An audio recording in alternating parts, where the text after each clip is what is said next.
everybody. We're going to be talking about Ancient Chutes and Ladders, the game Senet, and an examination of Tutankhamun's board. Is that the not cropped version? Yeah. I got a lot of cool pictures, and then I got a lot of cool extra stuff that we'll be talking about. Oh my god, this stupid tripod. So let us begin. Okay, so today we are going to talk about the board games that have been found in ancient Egypt. Specifically, we're going to look at the ancient Egyptian game Senet.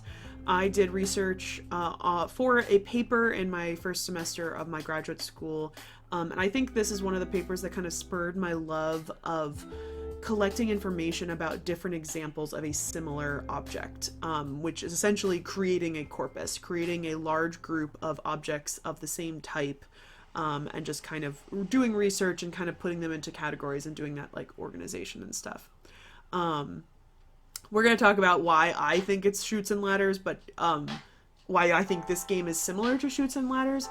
I've heard Snakes and Ladders and Chutes and Ladders, but I've heard both, but I've always called it Chutes and Ladders because it's a slide, not a snake.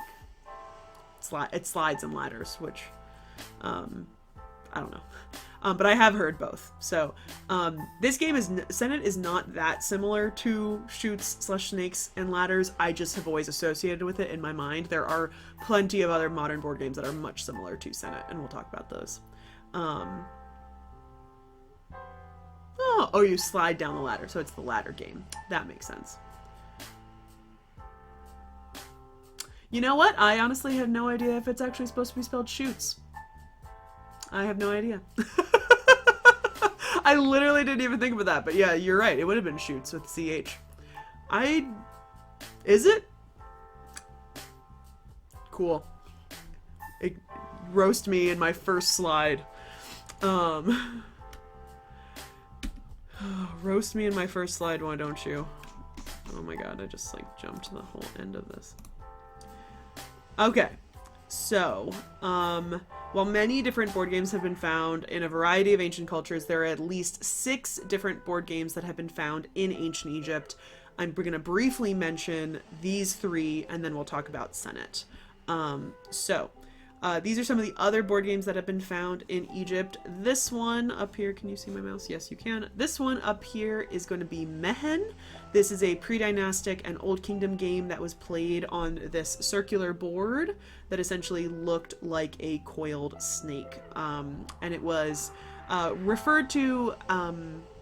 This refers back to a protective deity who wrapped around the sun god Ra during his journey throughout the night. And they used similar pieces that actually, most of these games use similar pieces than we're going to look at for Senet. I'm about to talk about Hounds and Jackals. So it is similar, but it is not the same. Hounds and Jackals, out of the 4 board games that I'm going to talk about, Hounds and Jackals is the most different. This one is also called the game of 58 holes. So there are 58 holes. And it is called Hounds and Jackals because these little pin-like pieces would be depicted with the heads of hounds and or jackals. This one is more rarely found. This is probably one of the most rare out of these. This set was a complete set that was actually found by Howard Carter during an excavation. It's currently at the Metropolitan Museum of Art. You can also see this on like a turtle-shaped board or like a crocodile-shaped board. This game has been found all over the Mediterranean and the Middle East and probably originated from Egypt and then spread via trade to Mesopotamia. All 4 of these are similar in that it is, I believe, a race game, essentially meaning that you have to get your pieces off before your opponent. But I do not know what the rules are for Hounds and Jackals. That is the one that I don't know the rules for. I don't even know if we know the rules for it, but I'm not sure what the rules are in comparison to these other 3. The one that is most similar to Senet is this game, which you might think, this is Senet, isn't it? No, it's not. It looks very similar, but it is technically not. This is the game of 20 squares. The game of 20 squares was also was actually a game from Sumeria. and it was called the Royal Game of Ur. And this was imported into Egypt around the 17th and 20th dynasties. Hello, Celadon. Welcome in. I'm actually going to move you guys so you guys can see this better.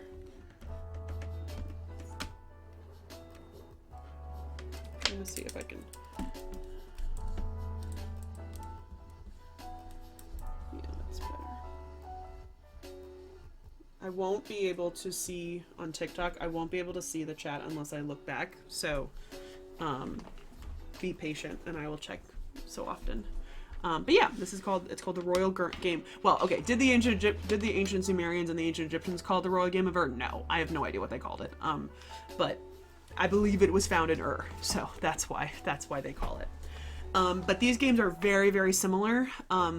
The only main difference is that Senet has 30 squares and the Royal Game of Ur has 20, because it's called the Game of 20 squares. And so, but often you can put these 20 squares because you leave these larger spaces for like text or for decoration, so you can fit these easily on the exact same board. I am 99% sure that this board on the bottom side probably has a Senet board on the other end. Okay. So the game Senet. The game Senet is going to be probably the most popular board game in Egypt. Its name derives from Senet, previously known as Zenet with a Z, and it is deriving from this word seni right here, which means to pass by, to surpass, to transgress, and so it derives from that word. Prince Rahotep's mastaba in Meidum from the 4th dynasty has the oldest inscription of the word Zenet. And then you can see this sign right here. So if anyone's taken little courses on ancient Egyptian language, you know what determinatives are. Determinatives essentially help you determine what type of word it is, what the word is supposed to be. Oh my goodness. Anna the archaeologist is rating us. Hi. Oh my goodness. Hello, raiders. Welcome to the lecture. What were you doing? I just saw the... Sorry, the stream avatar is just falling from the sky. That's amazing. Hello, raiders. Hi, Anna. How are you? Oh, you're playing Palia. How was that? If y'all don't know me, my name is Melissa. I am in denial in more ways than one. I am an Egyptologist and archaeologist, and I stream Egyptology, archaeology, and history games here on Twitch, and we do lectures. This is our season 2. I should have actually written that somewhere. This is season 2 of our Beyond the Nile lecture series, and we do 2 lectures a month. I do a lecture at the beginning, or actually any time in the month. I do a lecture about ancient Egypt, and then I get a guest lecturer to do a lecture about something else. Anna gave us a lecture on her studies, which was an amazing lecture. We learned literally so much because I knew absolutely nothing before Anna gave her lecture. And so this is our first lecture of season 2, essentially.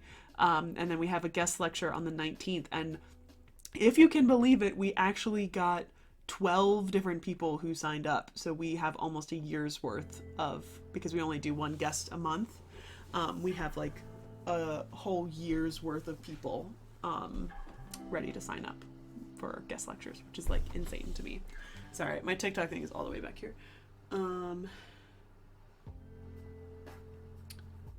Is a book hand hieroglyphs more like hieratic or what do you mean by book hand?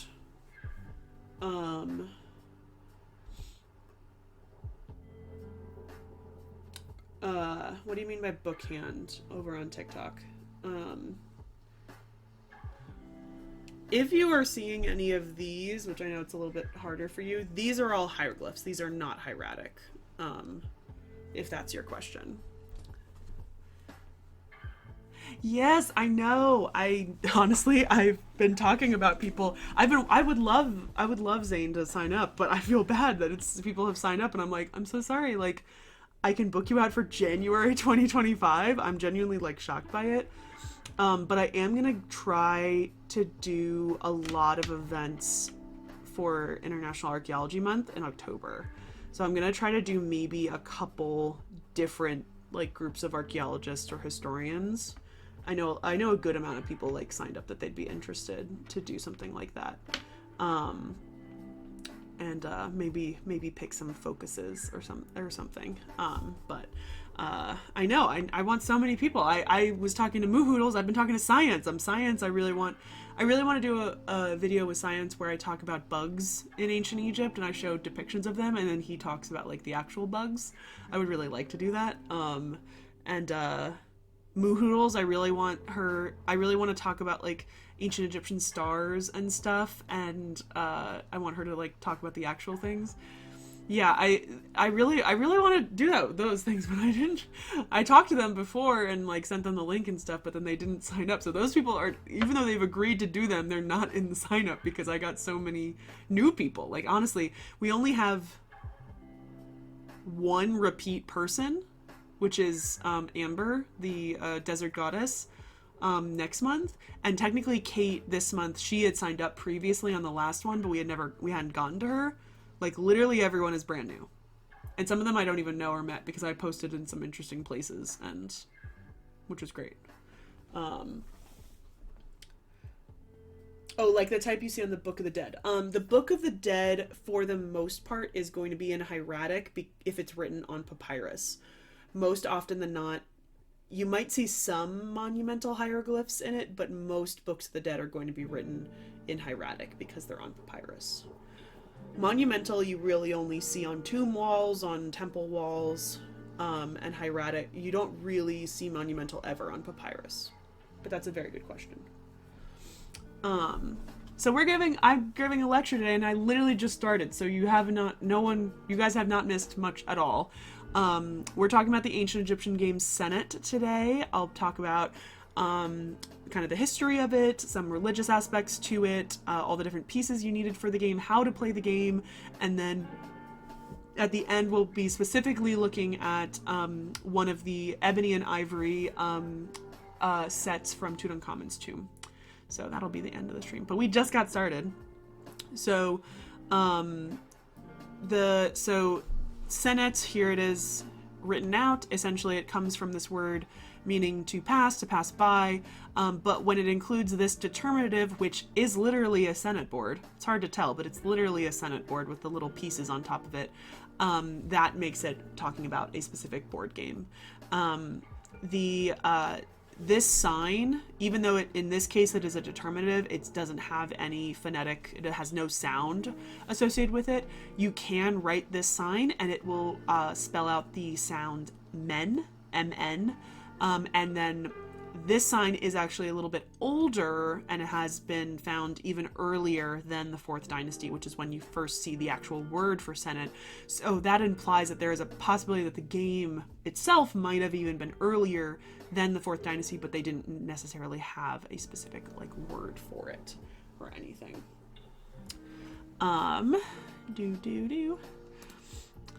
So the history of the game Senet. I will also mention some of these pictures are my own from Egypt, which is including this one because I found a different version of this and I said, that looks familiar. And then I looked through my photos and I realized I had taken a picture of this. So this is my own photo from a tomb in Deir el-Medina. Also, this photo right here, I literally did not realize until right before this when I was going through all these photos. I have a poster of this, which is up on my wall, and I literally was like, oh my gosh, I found this poster at Goodwill, and it's perfectly, like, it was perfectly framed, and I was like, what is this? And all it says is Ramses II on one side, and so I assumed it was for some sort of Ramses II, like, exhibition or something, but I knew that this wasn't an image of Ramses II. This is also from a tomb of Deir el-Medina. I was worried that I went into this tomb and I didn't take a picture of it. No, I don't think I went into this tomb. It's the tomb of Senet. But yeah, so I have this on my wall, which is like amazing. But yeah, image credit goes to me. I'll point out which ones are mine. There are only a few so far. But, alright, so the history of the actual game itself. The game of Senet was consistently played throughout all ancient Egyptian history, from all acts of life. All different levels of society were playing this game. It is more than likely that this game may have originated in the Levant and then was brought over to Egypt, similar to the game of 20 squares, the royal game of Ur. We do not have any intact boards before the 5th dynasty of the Old Kingdom. None of that have ever been found, but there are fragmentary pieces, playing pieces, and textual evidence indicating that the game originated prior to the 5th dynasty. There is quite a lot of pictorial evidence of the game being played during the Old and Middle Kingdoms. Unfortunately, I was able to find very little photos of these. I think this is possibly the only one that I was able to find, but I don't know where it comes from. I can just tell from the image that it's most likely Old Kingdom. But yeah, so there is a lot of evidence prior to it, but it's just not, unfortunately, on the internet. It's probably in some really old books. Sometimes people are depicted playing it while surrounded by musicians and singers.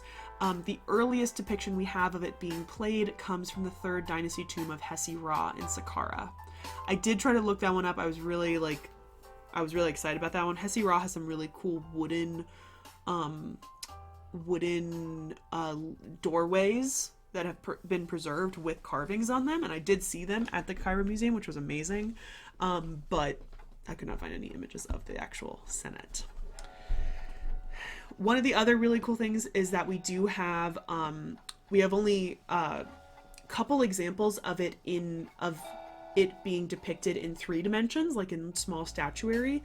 We have apparently images of it being played in the back of a granary model from the 11th dynasty and on a boat model from the 12th dynasty. I really wish I could find photos of these, but I unfortunately could not have. But these are some of the only 3-dimensional views of the games being played, and it also gives us a little bit better of the proper orientation that the game is supposed to be played at.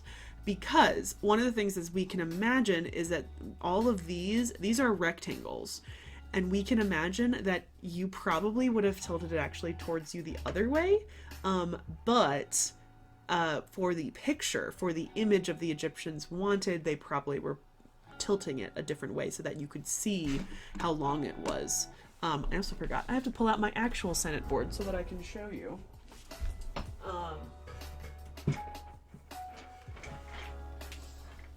I have 2 different sets of Senet, but this was a gift, my going away gift from my last job, because one of my coworkers was a big board game fanatic, and he was like, "Oh, I just have this Senet board at home. Like, I could give it to you." And I was like, okay, that's a little weird. Except all of the pieces. Oh, they have not fallen out. Whoop. Oopsie doodle. So, for example, this is the Senet board. The way that it's depicted in imagery is like this. But technically it may have been played more like this.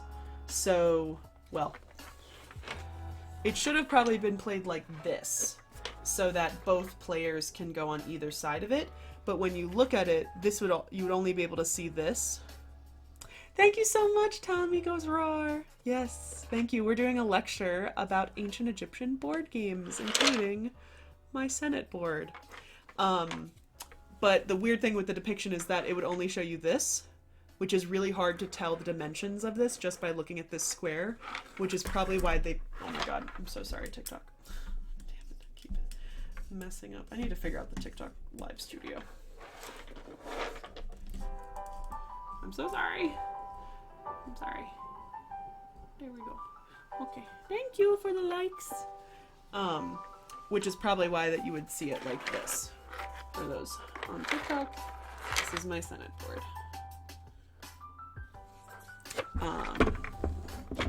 But yeah. Okay, where was I? Slide. Okay. So the first textual source that we have about Senet also appears in the Middle Kingdom, and that is because it is included in coffin text spells 335, 405, and 1019. In a little bit, we're going to talk about the religious aspects of this game, but this is kind of when those religious aspects begin to start. If they're showing in the coffin text, those are an innately religious ancient Egyptian texts, so they wouldn't have been included unless they had some sort of religious significance. In general, many of these draughts board is sometimes what they're called, draughts boards, have been found dating to the New Kingdom, particularly the 18th and 19th dynasty. They are kind of the height of this game. This is when a ton of these are found in lots of different shapes and sizes. But after the 20th dynasty, they are rarely found. Hi, not the brain. They are rarely found after the 20th dynasty, and they have essentially died out by the Ptolemaic Greek period. They are very rarely found. But what is very surprising is that more Senet boards have been found outside of Egypt than inside of Egypt. Thank you, Charlie's Dragon. I learned new things, and I remembered that, and my mind decided to remove that. But you're right, drafts boards is technically how it's supposed to be pronounced, which is ridiculous, and how English is crazy. I always keep saying draughts boards. I will be later saying draftsman instead of draftsman. Just let me live because I'm gonna forget, unfortunately. So where was I? So surprisingly, more Senet boards have been found outside of Egypt and than inside of Egypt. There have been boards that have been found in Nubia, dating to the Middle Kingdom, all the way to the 26th dynasty, and in the Levant, which is the Near East, Israel, Palestine, Syria, Turkey, that's all considered the Levant, dating from as early as the 3rd millennia BCE. 35 boards have been found in Tel Arad in southern Cana alone. But these are unlike any found in Egypt because these squares are actually replaced with drilled divots, and they contain almost no decoration. But they are still connected to the Egyptian presence in this area during the 1st and 2nd dynasties in Egypt. Finally, Senet boards have also been found on the island of Cyprus, where nearly, get this, 400 Senet boards have been found. These all date from the Bronze Age, aka around the Old Kingdom in Egypt. And they are also very similar to the Levantine examples. And this is probably based on trade that is coming out of. But yeah, I'm not even joking you, there are more Senet boards found on the island of Cyprus than have ever been found in Egypt. We'll go over it in a second, but I believe when one of the guys that I got a lot of this research coming from, when he wrote his dissertation in the 90s, there were 120 that had been found, because that's how he collected his corpus. I believe there are probably more now, but like, it's insane how many more were found in a totally different place, but are still considered to be the same game. Okay. So let's talk about the religious aspect of the game.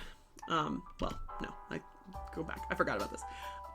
So Senet started out as just a regular board game. This was meant for recreation, for diversion, for literally anything. And again, anybody, any level of society could essentially play this game, because one of the simple things is you could draw a Senet board so easily. And so we see Egyptians playing these games together at feasts or gatherings that aren't necessarily associated with any sort of religious festivals. The drawings that are on the boards are particularly secular. They really have nothing to do with the gods, nothing to do with mummification, nothing really to do with any religious aspect at all. And the key thing about this is that anybody could draw a Senet board wherever they were. You could really quickly carve one into the limestone courtyard, or paint it on the back of a piece of broken pottery. Very similar to tic-tac-toe. It's like really similar to tic-tac-toe in that way, where like literally you can just draw it, anyone just draws a tic-tac-toe board, you can play tic-tac-toe in like 5 seconds, because it doesn't include anything extra. In this case, if you did draw your Senet board or carved your Senet board, you could use little pebbles, or you could use little smaller pieces of pottery to be your playing pieces. You could use pretty much anything. It is a very adaptable game. In addition, the versions that were found outside of Egypt were also very secular, didn't really have anything associated with either Egyptian religion or any other religion, let alone. So then you get this transition period. This appears to be around the First Intermediate Period / Middle Kingdom. And this is when you start seeing some of the coffin texts talking about Senet. So coffin text 405 states, I'll say it in Egyptian just for fun, Imi hab f Senet hen a tepi ta, or let him play Senet with those on earth. And now this implies that the deceased person could use the game of Senet to communicate with the living and vice versa.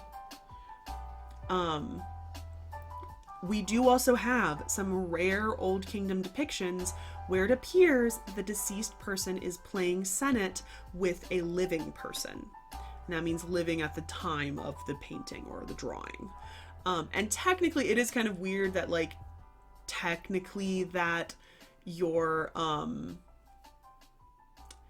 it is kind of weird to think about, but that you are painting yourself on your tomb and that the images of you technically on the walls are technically you deceased.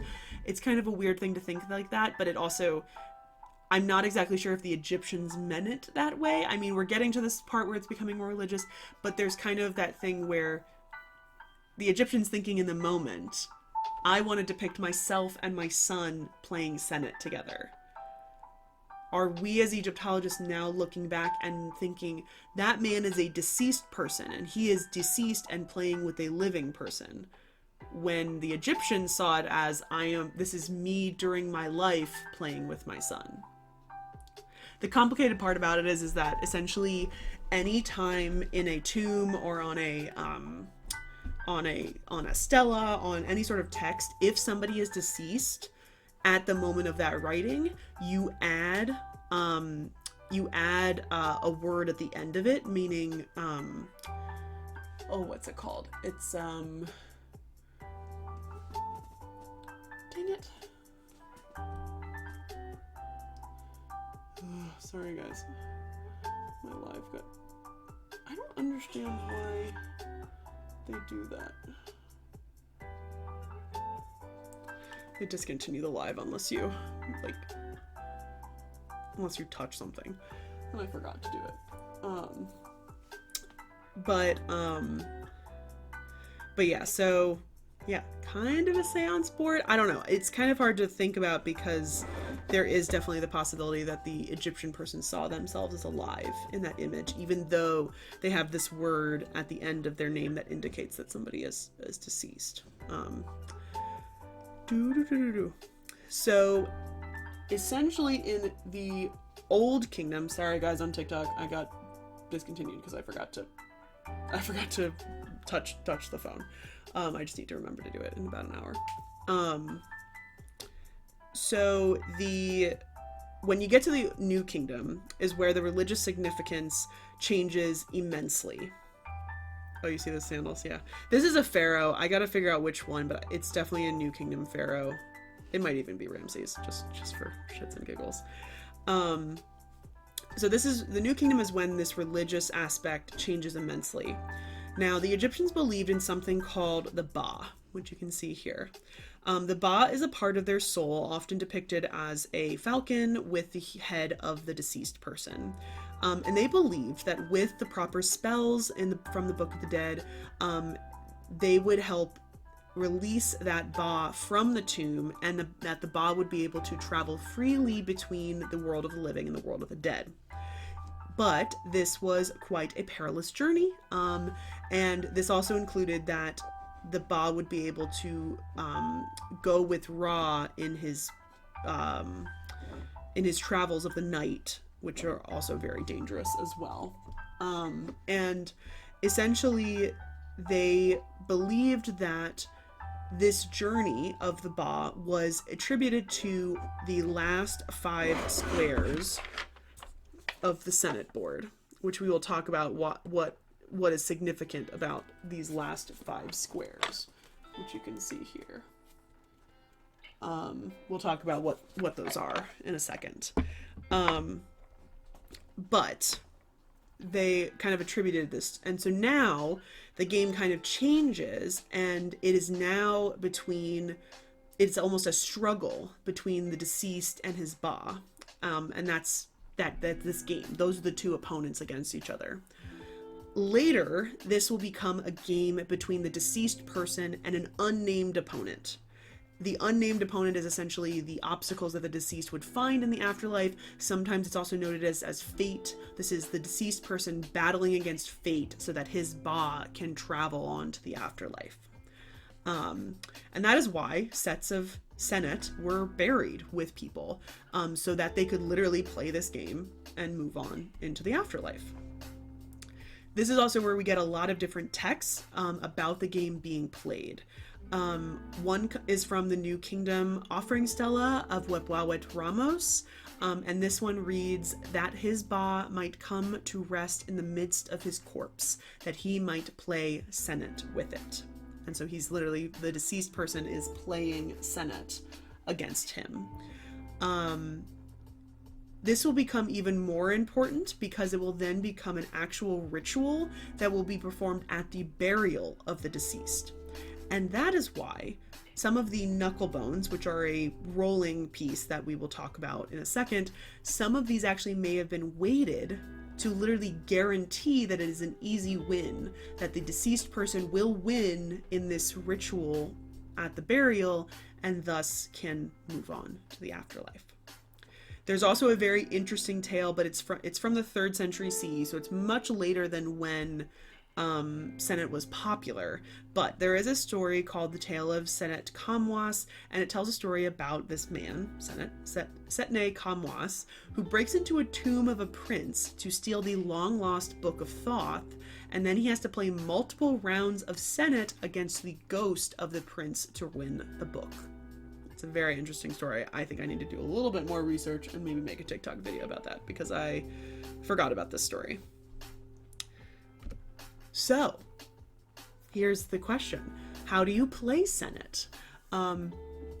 First, we're going to go through all of the different pieces that you need for the game, and then we will talk about gameplay and strategy. To be honest, this is one of my favorite depictions of Senet. It is a gazelle or oryx playing with a lion. And I just love that they're holding the pieces. It's like really, really cute and funny. It's from a humorous papyrus where animals are all doing weird human tasks. It's probably from Deir Medina.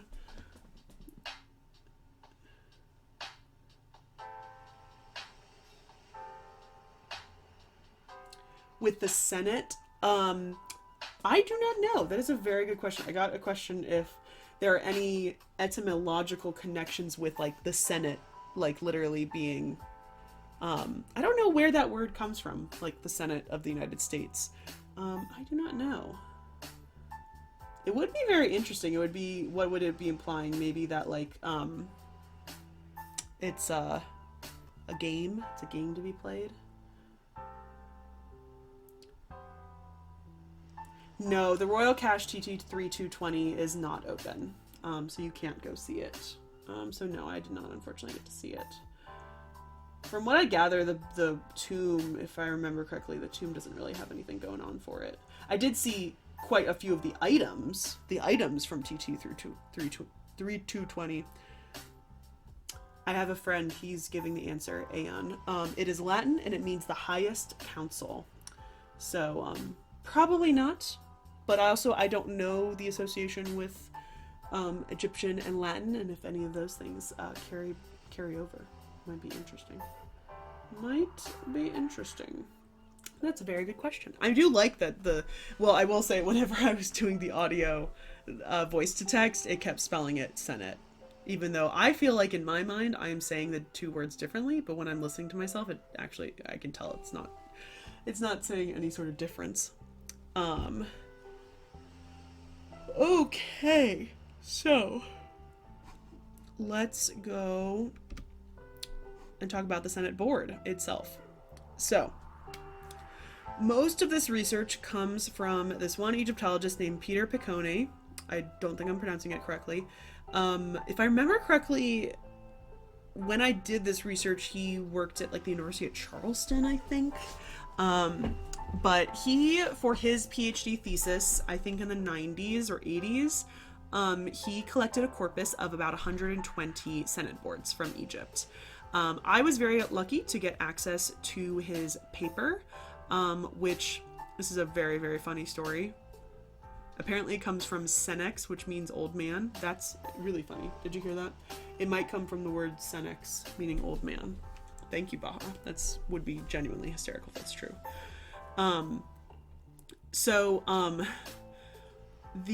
This Egyptologist wrote this dissertation, and he wrote this prior to like computer technology is the key word here. Typewriter technology is when he wrote this. And so there's a thing called interlibrary loan. If you don't know what interlibrary loan is, it is essentially a way that you can get books and loan them from other libraries all across the country. And I ordered this book because I just saw the title of it and I realized it was about Senet and I wanted to read it more for this paper. And so when I ordered it, I did not realize this was a man's dissertation. And so it comes to me in 2 hardcover copies that are about this thick, literally chunky. And what I realized, the reason why it was so chunky is that it was only printed on one side of each page. So it was maybe like a 400-page thesis that was on 400 pages instead of on 200 pages because it's printed on both sides of the page.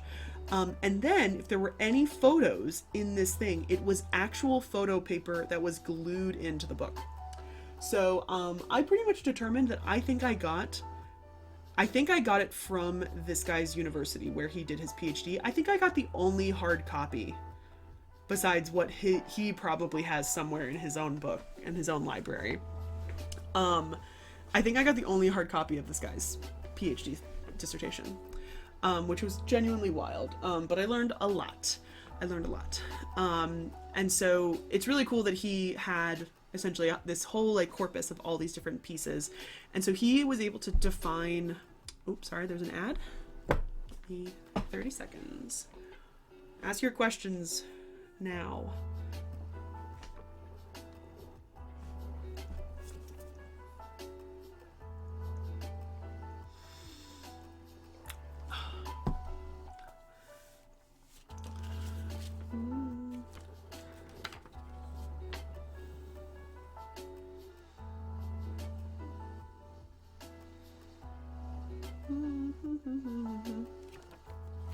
Is the ad over for everyone? I'm checking. Is this the origin of chess? That is a very good question. I'm hoping that it's been digitized because genuinely I would love to read it right now. And I don't think it's been digitized. I might ask him. I might literally message him because I think he's still alive. I think he's still an Egyptologist. I might try to message him to see if I can get access to it.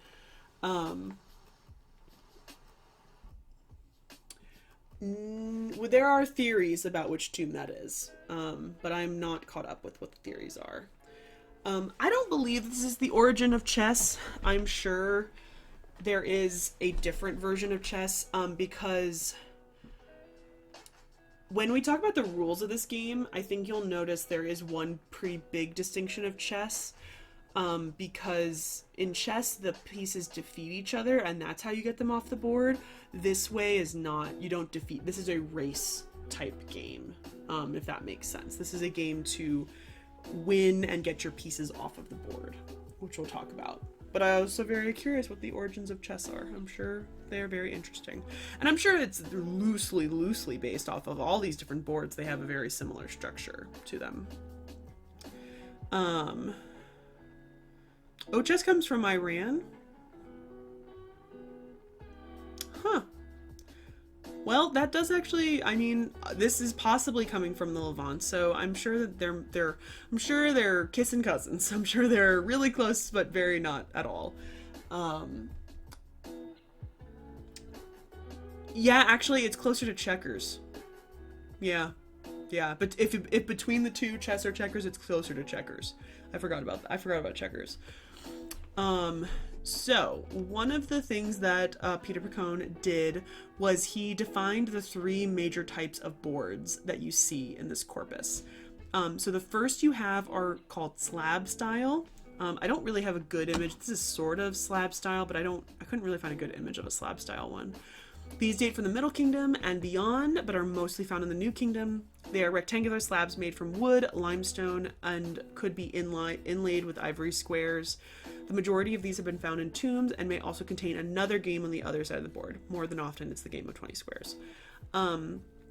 These type of boards often have secular and or religious decoration on some of the squares, which we'll go over in a second. Then you have graffito squares, which are going to be this one, and possibly this one. This is my photo. I took this photo at Saqqara. This is not exactly a Senet board because it does not have 30 squares. It has 1, 2, 3, 4, 5, 6, 7. It's a 7 by 3 or a 7 by 4. So it is not a Senet board, but I couldn't help but take a picture of this because it looked like one. This presumably could have been a game, but I also don't know if it's ancient or modern. It might have been modern. But nonetheless, this is a graffito version. So these boards are either scratched or drawn on large portable surfaces or unmovable surfaces. So these are usually very crudely done by a player who kind of just wants to pick up a quick game, like really quickly. You'll more often find these carved in stone in the floors of temples, in courtyards, outside of a quarry or construction site, or they can be painted on a piece of broken pottery or a piece of broken limestone, which is like this piece over here.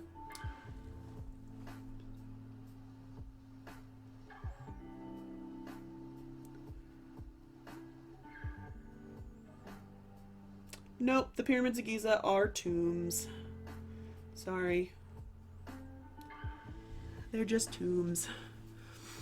Really stupidly simple, unfortunately. So, where was I? So most of the graffito boards date to the Old Kingdom, specifically on funerary monuments from the 5th and 6th dynasties. Very, very few of these are decorated, but they could have been used for religious or recreational purposes. This one is very crudely done. It is probably not even religious in that way. Go to the next slide. So then we have the box type of boards, which is like this image down here. This is a slab type. I should have put this on the other slide. This is a slab type. This is a slab type. This is a very unique one because somebody just found it or just decided to write a paper but it was located in the Rosicrucian Museum in California. It does. I think Sorry is one of the better options. Ludo, I don't know, actually. I don't know that game. No problem. So the one in the middle, going back. The one in the middle I took at Saqqara literally this past couple weeks ago. I don't know. It might be modern. I just looked at it and I thought it might be ancient. Technically that I believe is on an actual courtyard stone. What would that have been? That would have been the courtyard / temple of Pyramid of Unis. So I think it could, I think it's most likely ancient. I'm not 100% sure, but I think it might be. Oh, the one on the right. The one on the right, yes, this is ancient as well. This is at the Cairo Museum, I believe. I'm not 100% sure, but yeah, this is ancient. This is an ancient graffito. I'll have to look up the specifics of it, but yeah, that definitely is ancient. Hi, Friend at Arms! Welcome. Oh, Ludo is just another name for Sorry? I had no idea. Okay, good to know.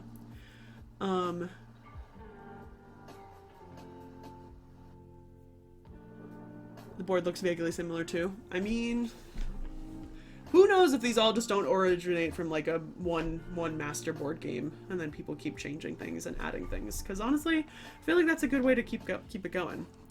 But yeah, so this is apparently I don't think it's a newly discovered, but I believe it's made out of wood, which is very unlikely. I've never really seen a Senet board made out of wood. It's also facing the wrong way. I'm literally just looking at this right now. These pieces should be these drawings should be facing the other way, like this one. Suspicious. I'm gonna look up that paper later and find out more.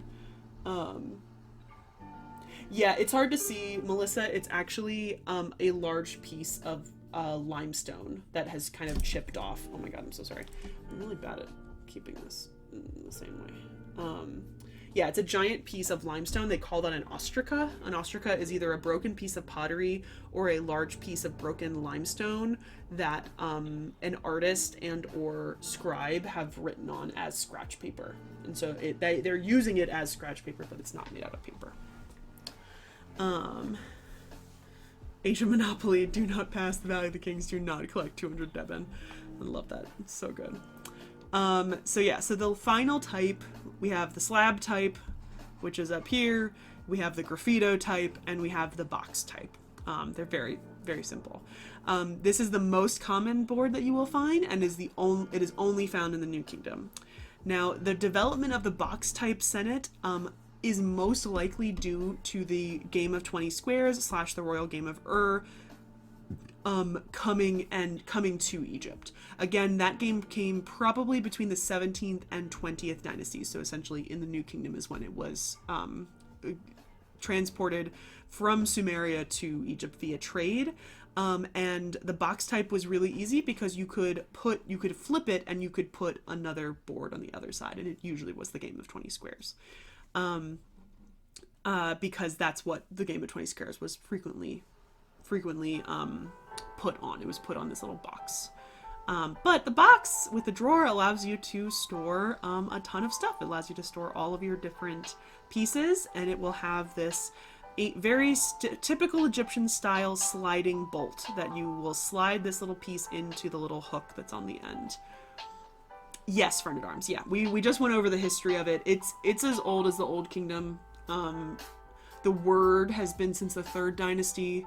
It potentially is a little bit older than that. Unfortunately, though, we don't have any complete Senet boards prior to the 5th dynasty. We have fragments and pieces, but yeah. It's much older, but the New Kingdom is when it really pops off. I mean, there is a lot of, pretty much, I would probably say over 50% of the examples are coming from the New Kingdom. Probably. Something really high. And a lot of these ones in the New Kingdom were found in a funerary context and probably will have some sort of decoration and are probably more religious because it's coming from the New Kingdom. So,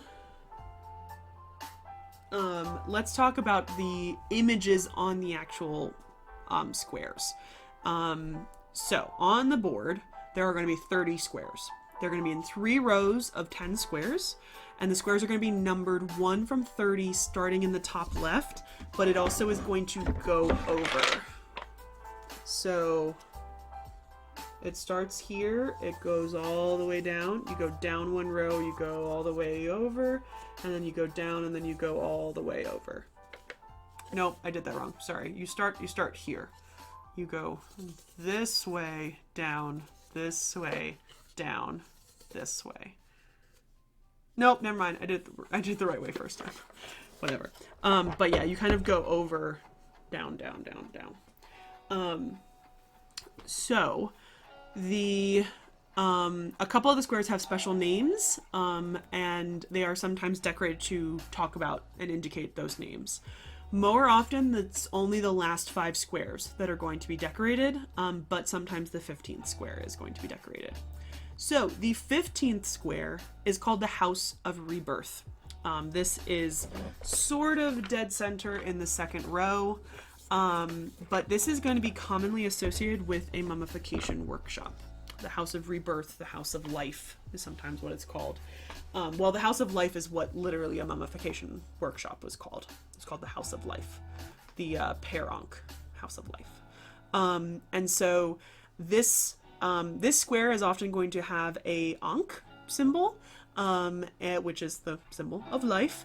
But this one is not as commonly decorated. As you can see, these examples, I don't even show you a square 15 because they're not as commonly decorated, only on the really, really nice ones.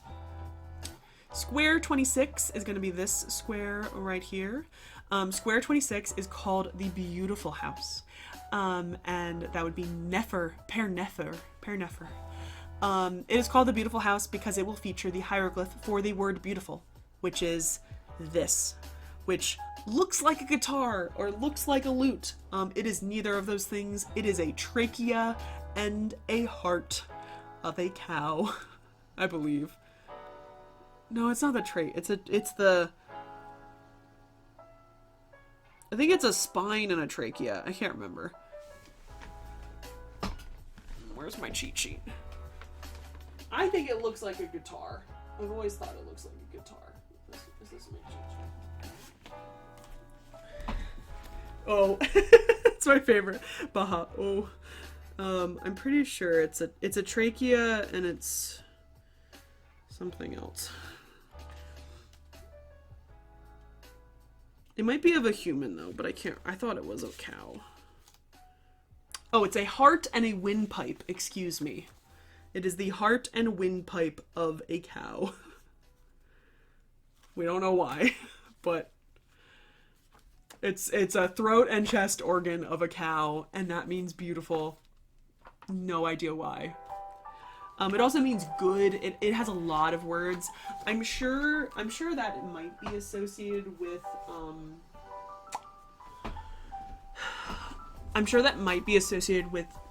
the heart was the center of feeling and mind and thought and love for the Egyptians, but the brain was the heart. And so it might be something along like that. That's why it's good.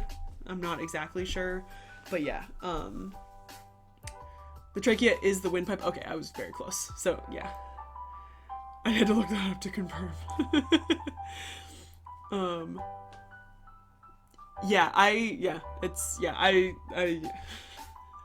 my god, this is the most beautiful thing I've ever seen. Yeah, I have no idea why. Oh, you're just writing in hieroglyphs. What did you write? You wrote, oh, I almost have what you wrote. You wrote Suet N D Mut Hetes. Ooh. Somebody's writing hieroglyphs on my TikTok live. I don't know what you wrote, but it looks very cool. I can read hieroglyphs. I can't. Well, I see the word for heavens or for sky. So, I don't know. For pet. Pet? No, not pet. Pet? I know little things. It takes me so long to translate something. So yeah, so when you put 3 of these in a row, when you put any symbol, any hieroglyph in multiples, you add an oo sound, which makes it plural, and so this is technically saying Neferu, which means like the most beautiful thing ever. And exactly. So this is the house, the beautiful house, and the Nefer sign was not used in this square until the 5th dynasty. Anything before it was marked with just an X, just so you knew what this square was, because it is important. Later in the 18th dynasty, the square actually starts to have a couple of different gods. It starts to have like Hapi or Ma'at holding the Nefer sign. So this one is a little unclear, but this could be possibly a goddess. But it's unclear. This is the same square. This is square 26. Then you got square 27. That's going to be this one, which is unfortunately cut off, and this one. Square 27 is known as the House of Waters, the Père Mu, or the Mu Père. I don't know which order you're supposed to say it in. This is the space that a player must try and avoid, or else the piece or themselves will technically drown. Hi, Freya. No problem. You just woke up from a nap and it's 2 a.m. Oops. We're talking about Senet. We're about halfway through, but don't worry, we still have so much more to talk about.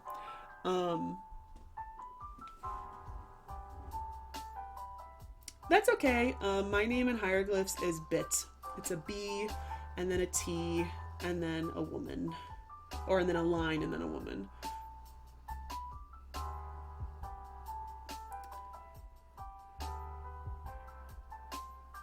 I was gonna say, you're doing a parody of the offering from it. You're very close. You're missing Hetep, though.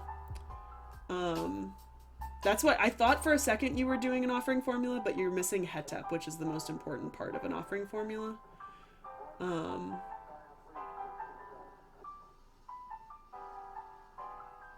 Oh, Mistress of the Nile. Oh, that's a good thing. I like that. Oh, I see.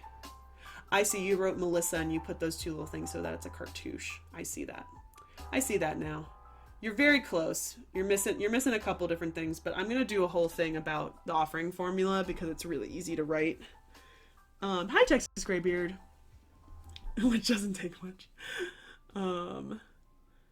Trias and Heracleon. Ooh, very cool. We are talking about all the different pieces of a Senet board, and then we're going to talk about how to play it. So right now we're talking about the specific squares that are labeled as important.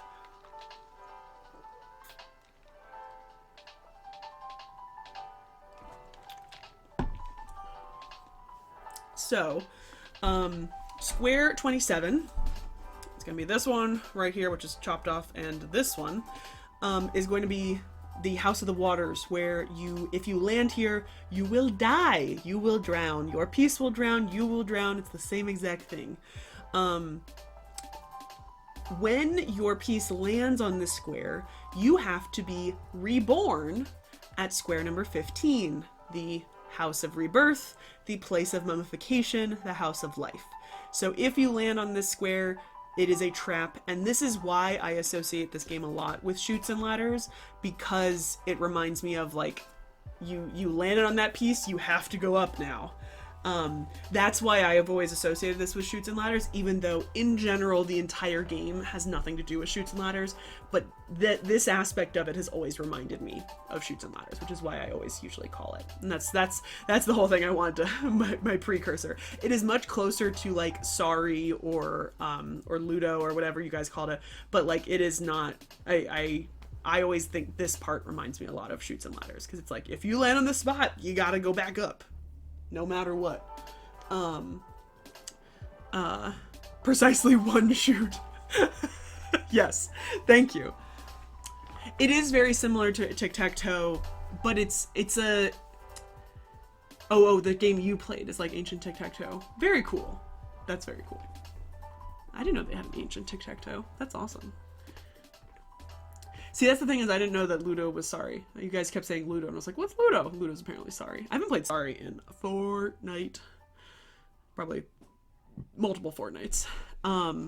So this sign will frequently be marked with the 3 images of the N hieroglyph, which N can be used for a variety of things. But when you put all 3 together, it actually spells Mu, which is water. The waters. So the Mu sign was not used until the 18th dynasty, but later this hazard was actually marked with the image of a hippo, which you can see up here, or a hippo hunt. So it was really cool that I found this one. I was like, oh my god, look, it's a little hippo, to show it's hazardous and such. So the next square, square 28, that's going to be this square, that's going to be this square. So the last 3 squares are not always consistent, but this is if they are going to be the same, this is what they're going to be. Square 28 is going to have 3 images of the same hieroglyph. It could be 3 strokes, 3 little lines, 3 gods, 3 humans, 3 something. 3 bawbirds is also common, these little bawbirds. Square 29, the next square over, is going to have 2 images that are going to be the same. And they will usually be matching. They'll have 2 strokes, 2 gods, 2 humans, 2 bawbirds. So as you can see here on this one, these are 3 gods and 2 gods. And then square 30, the last square, will either be totally blank, or it will have 1 hieroglyph of a god or a human or something else. This one you can see has a Horus. This one also has a singular Horus. Yes, it is like a countdown. You are absolutely correct, friend at arms. We'll talk about it when we talk about the gameplay, but it is absolutely a countdown.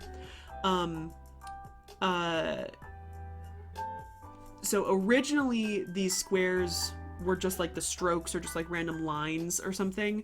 But then they become anthropomorphized, which essentially is making them into humans. And so you see that around the reign of Hatshepsut and Tutmosis III in the New Kingdom.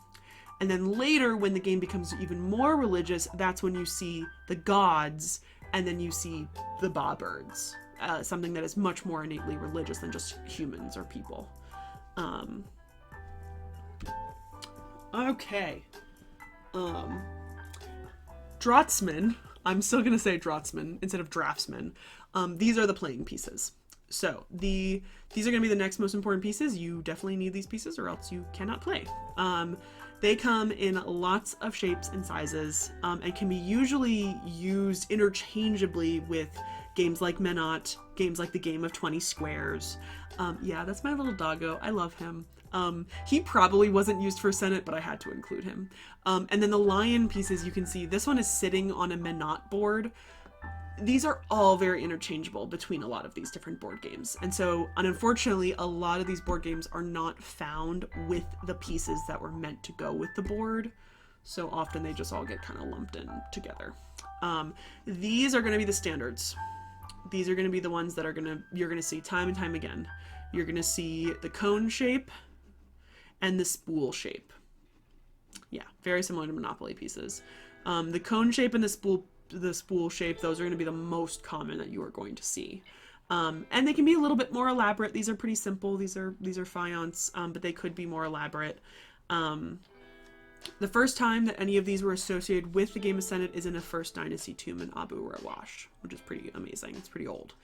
The two opposing sets will be distinguished by size and or shape or color or different shapes. They can be made out of ivory, faience, bone, clay.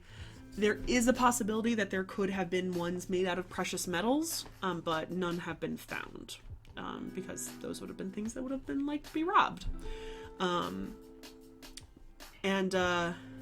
Just to confuse Egyptologists and board game enthusiasts, the number of pieces needed to play in the game varies between 5 and 7.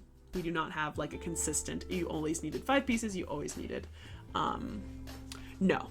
More likely than not, they are going to be these shape, but these little statuette things that people have found, like if you go to the Metropolitan Museum of Art's website, this piece will be on there and it will say it's a gaming board piece. What game? We don't know.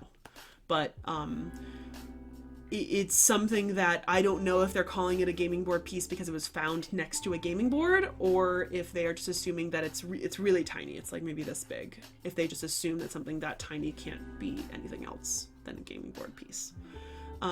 There are very little depictions of of animal types used in Senet. Like if we go back, that's a spool type, and then that's a cone type. You can literally see the differences between the spool type and the cone type. Spool type, cone type. These ones are Old Kingdom, so they're a little bit taller. They're kind of like this one, which this might be an Old Kingdom one. But yeah, much more fancy. But unclear.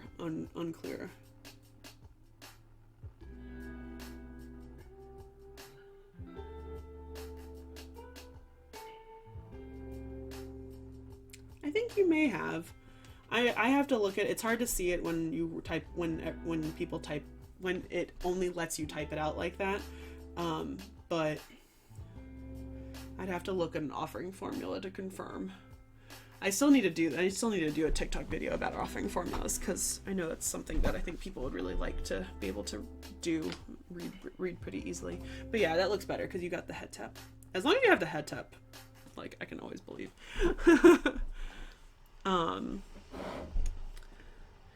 So this is a picture that I took at the Cairo Museum. You can see two board types and two box type of Senet boards, which were pretty cool. And then tons and tons of random pieces. I wish I had taken a closer up photo of this, because there are lots of really cool ones in here. The more elaborate are going to be these dogs, these lions. There also apparently have been pieces that are in the shape of prisoners, archers, best-headed figures, and other animals as well. So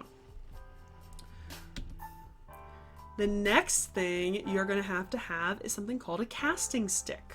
So I have some very bad examples of, oh, I also forgot to show you. These are the pieces that came with mine. So as per typical, you have the spool-shaped and the cone-shaped. Spool-shaped and the cone-shaped. The casting sticks for this section are literally just these random little pieces of wood.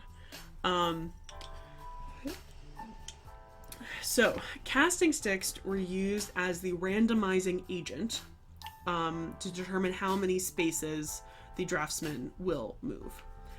These usually come in a set of 4, though sets of 5 and 6 have also been found. So nothing's consistent about these games, guys, but that's because of 5,000 years of history, so it's understandable.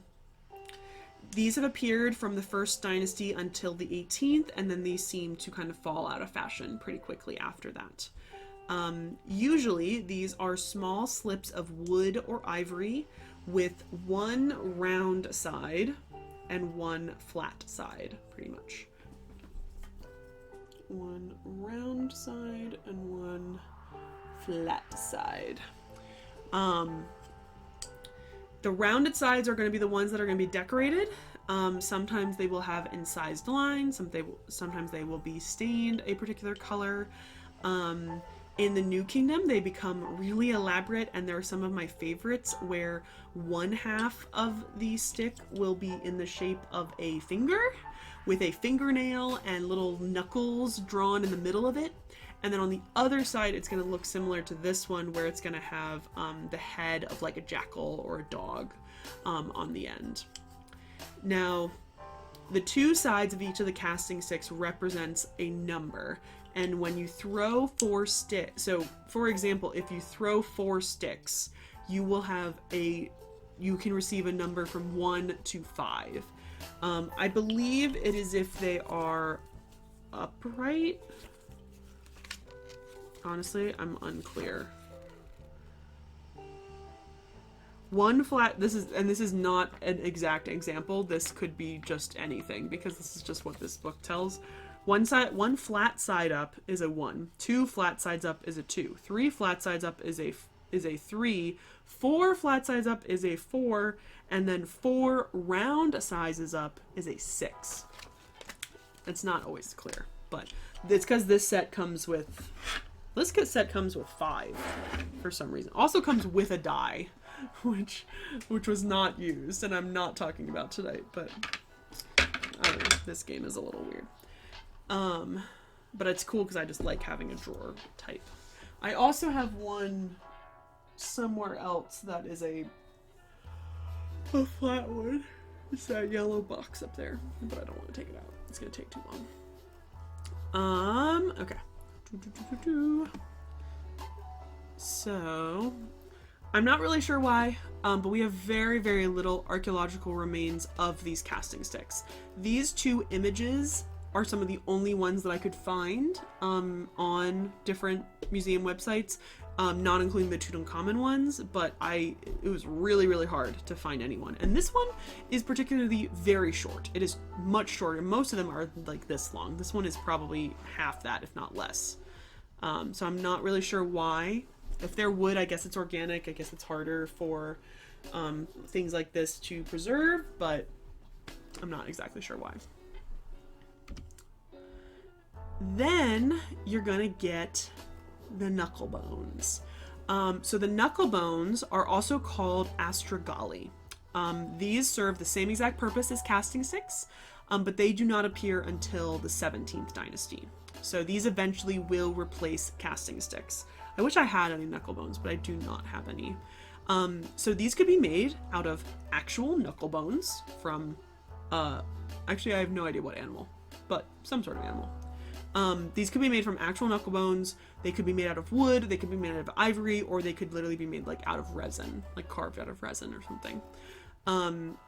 And the funniest thing about this is that it is not known if a player would cast 1 or 2. Typically, they were found in pairs of 2, but it is unclear if they were found. It is unclear if you would toss 2.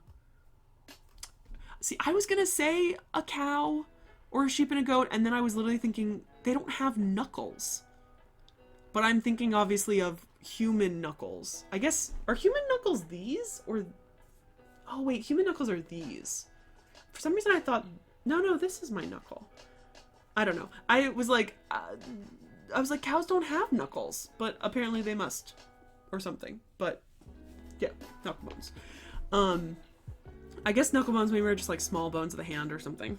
So maybe they do, even if they have hooves.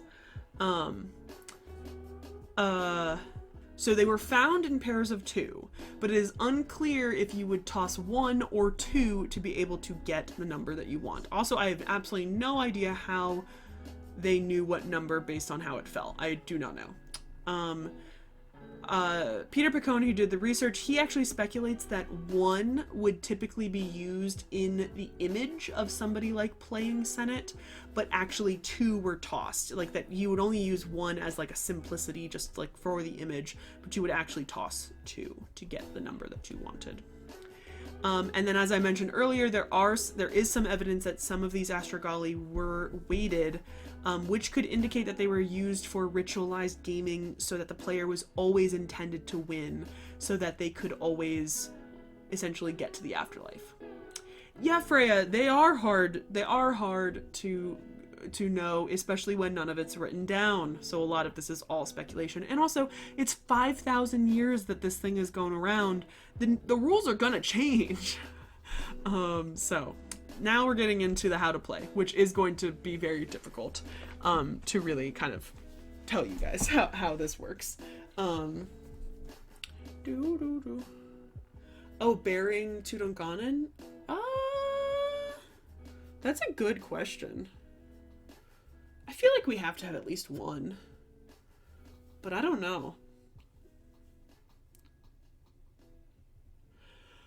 I had a question on TikTok saying, excuse me, if we have any cartouches of Tutankhamun anymore.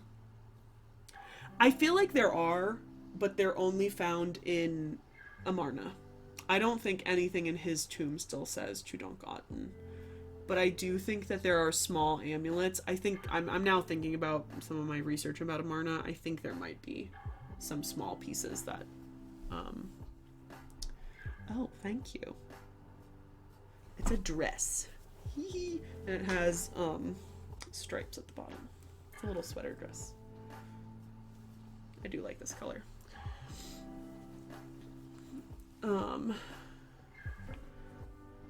Catching a number of them on the back of your hand. Huh. Wow. I did not know that. I did not know that. Yeah, stripey. Alright, so let's talk about how to play.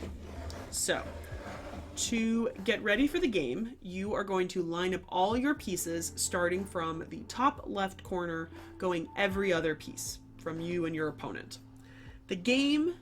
The goal of this game is to move all of your pieces off the board before your opponent. These are not the most accurate, but I found these on Google, and so it's on WikiHow. I don't trust it, but this is a good, at least, image to kind of show you. And you know what I realized? Holy crap! This is my board! That's genuinely wild. It has the exact same thing on the side here, which is also a weird mixture of hieratic and not hieratic. That is so weird. Where did they find that? WikiHow is weird. That's so weird. Ew. I don't really like that. I feel like they've spied on me. This is obviously a very common board game though. Okay, so you're gonna start in the top left. So you're going to do every other. Sometimes it will fill up the whole thing. It depends, again, if you're having 5 or 5, 6, or 7 pieces per person because it differs. Then you're going to roll your casting stick or your knuckle bones to find out how many spaces you can go. You can pick any piece to start with. You do not have to pick the piece that is at the furthest end. You do not have to pick, it's preferably you pick the piece at the farthest end, but you can pick whatever piece. You can jump over your opponent's pieces and your own pieces. And if you land on your opponent's piece, you then swap places with it. So you move your opponent's piece back. The board here moves from left to right, then you go down 1, and then you move from right to left, and then you move down 1, and then you move from left to right until the end. This is square number 30 down here. Now, if you put 3 of your pieces in a row, your opponent cannot jump over you. You can block an opponent from moving over all of those pieces. And you cannot swap, like if they land on your middle one, they cannot swap places. That creates a wall. Now, here is where I will admit to you all that we do not know the rules of Senet. There are 2 scholars that have been arguing over the rules of Senet for a very long time. Peter Picone is one, and there is another one that his name escapes me. But there is 2 guys that have kind of been arguing back and forth how to play these games. None of this stuff was written down by the ancient Egyptians.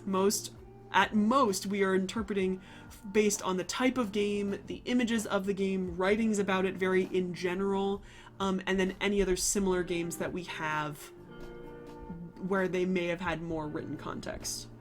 Oh yeah, as long as the pyramids, absolutely. So some of this is not going to be how this game is exactly played, and also you can find so many different ways to play this game now. So like, for example, this is one way. They gave me this little instruction booklet. They're telling me how to play it. This is probably very different from the one up here, passing through the netherworld. And if you all haven't heard this other story, is when I was writing this paper, I was reading all these sources about Senet, and they kept citing this thing called passing through the netherworld. And I kept going on my interlibrary loan, which helps me get books from other libraries when we wouldn't have it, and I kept trying to order passing through the netherworld, and I kept getting rejected, even though it was at some sort of library prior to that. Somehow I figured out passing through the netherworld is not an article, it is not a book, it is not anything. It is a literal frickin' board game with an 80-page packet. It's not like a huge thing, but an 80-page packet where 70 of those pages are giving you the entire history of Senet. There's an ad. Excuse me while I drink.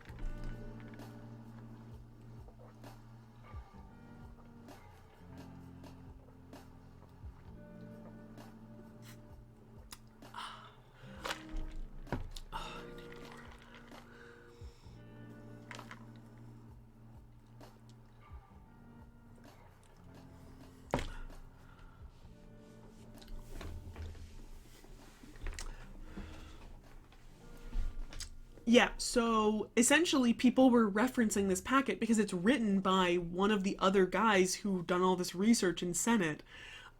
People were referencing it because it had a lot of good sources in it.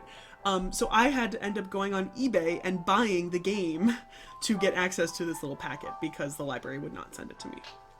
So the way that these games are going to be played and the electronic version that we're going to play in a little bit, they're all played differently. They all are explaining the rules totally differently, and unfortunately there's nothing really consistent because there's no real agreement of how to play this game. We got the basics down, but we don't have everything.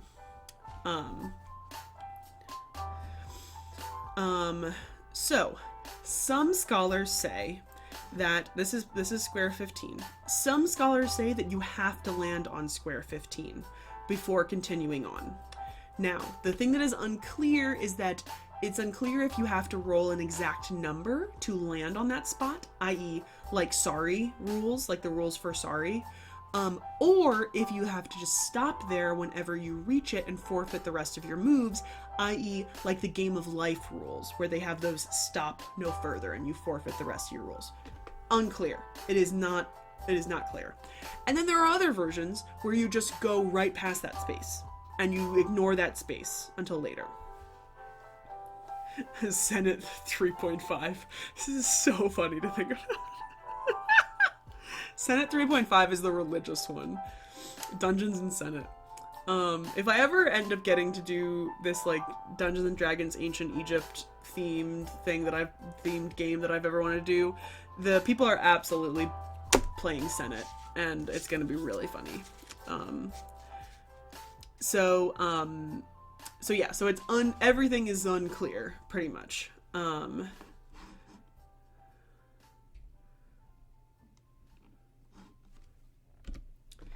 This is one of my favorite sets. It's genuinely one of the most gorgeous set, and I love the tri-color, the two colors on all the pieces.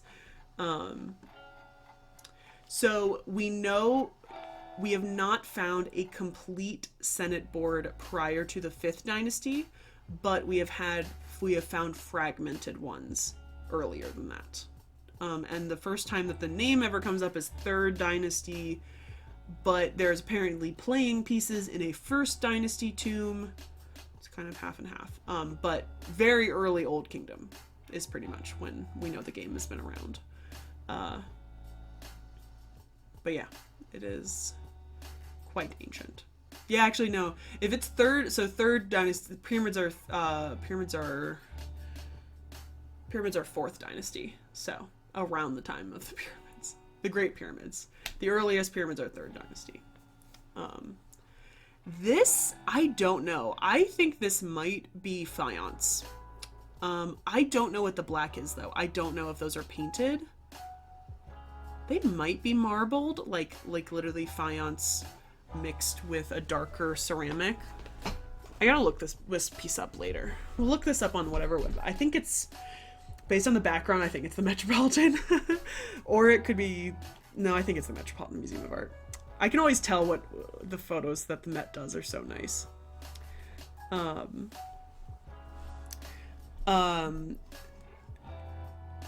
So when you reach the end of the game, so see how this one doesn't have a label on square 15, but this is square 15.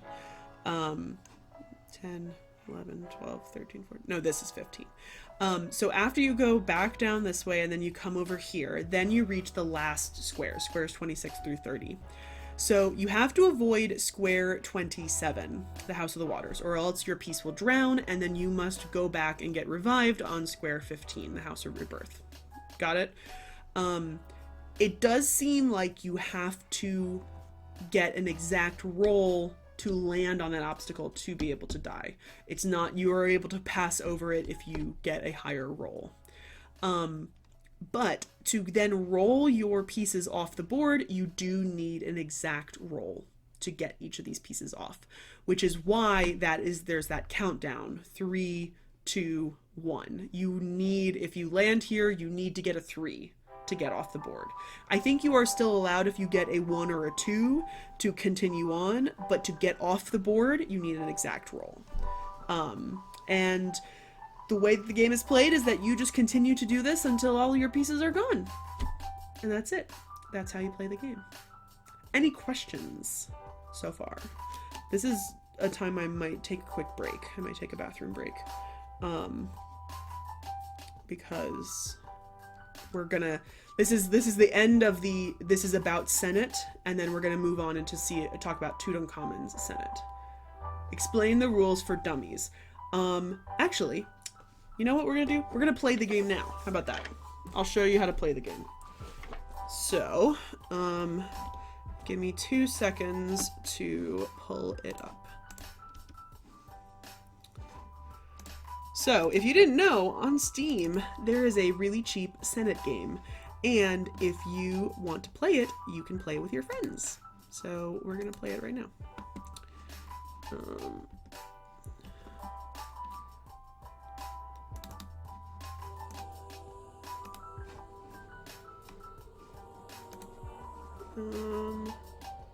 Sorry, I want to turn off the music. Alright, so we're gonna play Senet, and we're gonna go over the rules as we play. If anybody else has this game, we can play like 2-player and stuff. Again, this one is not always accurate. There's a lot going on. This is not very accurate, but you can see that this, well, how much pieces? This is 1, 2, 3, 4, 5. This is a 7 piece, so this is a particularly longer one. I should take off my deaths. Is a particularly one with more pieces, but I only have 4 casting sticks. So I am the conical blue shaped ones. I'm going to click my things and roll. Oh, I got a 4. So now this one only gives me the options where I can only move certain pieces. I don't know how accurate that is. Like, I don't know. I feel like I should be able to move all my pieces, because essentially if I moved this piece, it would go 1, 2, 3, 4. Actually, no, that's stupid. It just exchange the places with mine. So they're giving me the option of these two. So I'm going to do this one. This is another thing that this game lets me do. If I get even numbers, I get to go again. I believe it is. Or if only if I get a 4 or something, I get to go again. I don't think that's accurate. See, now I have the option. I can click literally any of mine because it's 3. Because if I do this piece, so see how the sticks are, there's a red stick and there's a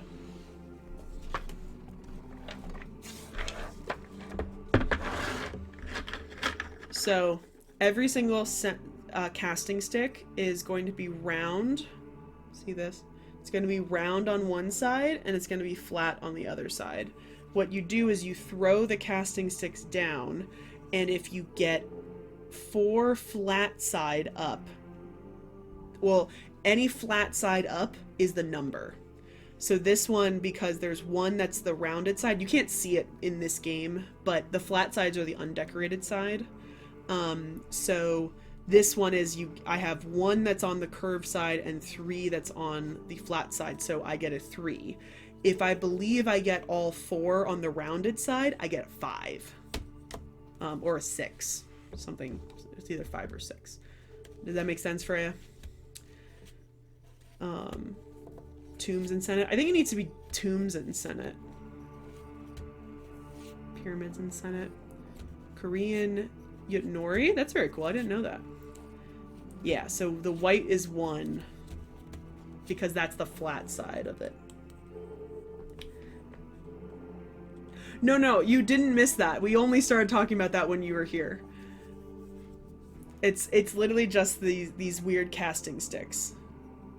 So see how there's a flat side and a curved side. In this case, the curved side is the color. So you literally toss them down. So see, in this one, I got 2 because they landed on the flat side. But if I got this, then I would only get 1. But if I got this, I think I either get 4 or something. Okay. And so then I can pick any of my pieces.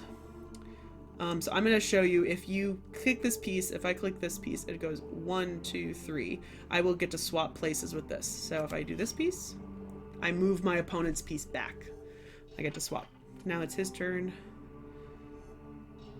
Yeah, I think I get duplicate. I think if I get 4s, I get to go again, which I don't think is a real rule. Alright, I got a 2. Let's get ahead of this. Sometimes this game does take a while, so just FYI, everyone.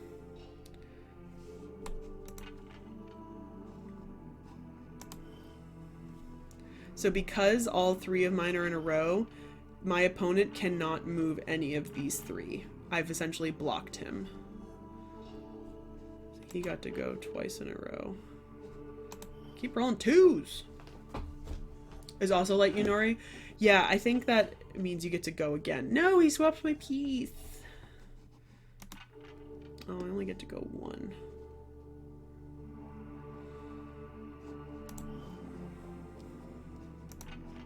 Oh, and I get to go again on 1. I don't think these are real rules in the game.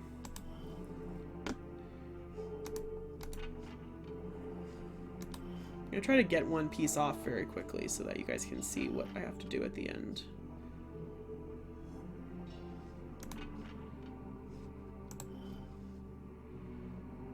But now I've reached the point where I have to kind of be careful. So technically, I should be able to click this piece, but then I would die and I'd have to be reborn. So we're not going to do that one.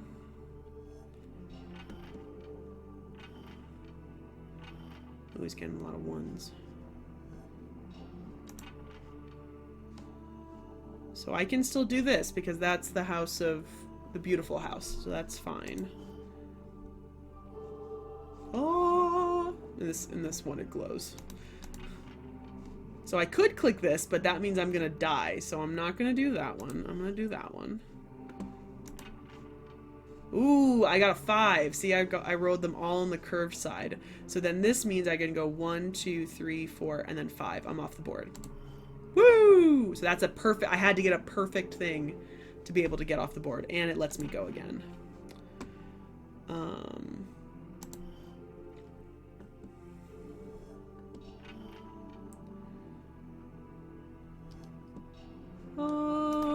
Don't I have a lovely singing voice?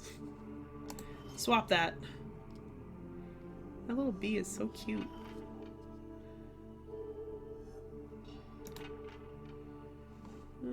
Swap him. Yeah, so this could be technically I could be playing against like fate or something. Like I could be tempting like fate, or I could be playing against my ba, literally, like a piece of my own soul, trying to win. I do like how it swaps. I think that's a really fun thing. Ooh, I got a 5. Let's go. I got a 1. Swipe that one back. But yeah, you're only allowed to do that as long as they're not blocked. So here, because I have 3 in a row, these 3 pieces in the back cannot jump over me, no matter what. Is this like playing Ouija by yourself? Oh, he swapped me. Poop. Sort of. You didn't always have to play it by yourself. Technically, there were times that you got to play it against somebody else. But yes, if you're playing by itself, so even if they got a 4 or 5, apparently it blocks it. It's like a wall. You cannot go over unless I move one of these 3, which is why I haven't moved any of these 3 to keep those 3 back so that I can kind of handle it a little bit. Swappy doodle.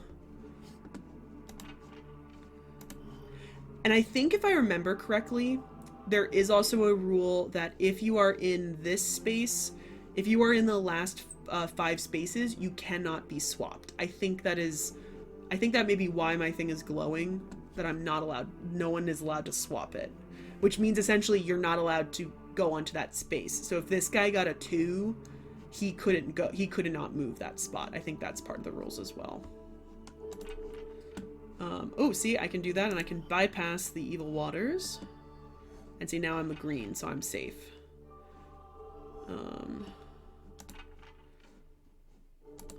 Yeah, let's go. 1, 2, 3, 4. Need to be careful. So this is, these 3 don't have names, but this is, essentially it's, like 3 ba, like it'll have an image of 3 ba birds, part of the Egyptian soul, and then this will have 2, and then this will have 1. Usually it's like 3 ba birds, this one in this case is 3 ba birds, 2 goddesses, it's Isis and Nephthys, I can even read that from here, and 1 Horus. But it doesn't have a name, I think, as... Oh, so actually I can swap this one. So maybe after these 3 you cannot swap. Nope, I don't want to click that because then I'm gonna die. So we're gonna do this one. Don't trick me. Yeah, see, now I can't click these ones because otherwise... This one doesn't let me go here. It essentially, I think it's like when you're at these 3 places, you have to get I have to get a 3 to get off the board. I can't move here. That's a bit of iffer. Yeah, it's a little weird. I think technically in the real game you were allowed, but you need an exact roll to be able to roll off the board, which I think is why the game's not letting me click that, is that it's waiting for a 3. to get me completely off the board.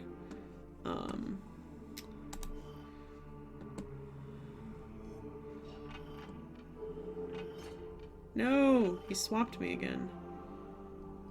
So mean.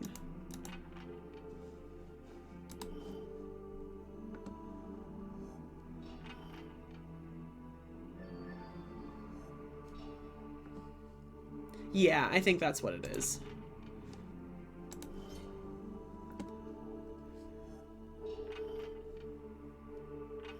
Which sucks because it also will clog this up if you can't get that number. Alright, my piece is gone. I remember I used to play this with Ashley, my mod, and I would crush her. I was pretty good at this game. So now I'm stuck. So now for some reason this piece... I don't know. I think maybe the way that this game is working is I have to land on this spot before I move on. I'm not exactly sure why, but it's not letting me move this piece. So I think that's probably why.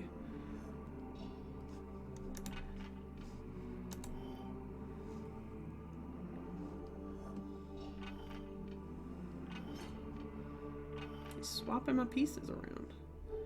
This person's getting tricky.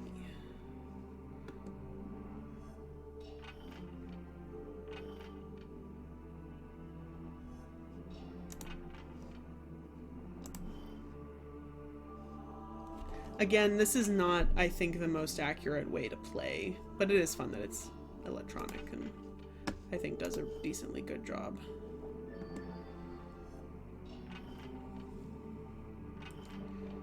I think this guy's crushing me. I gotta start crushing him back.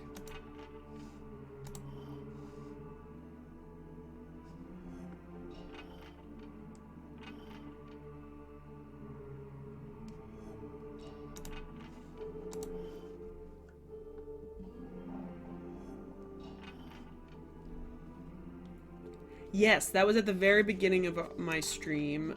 So we have about micro purchases. So there are about 6 that apparently are attributed to ancient Egypt. I only know of 4. We talked about them briefly at the very beginning of the stream. No, he swapped me.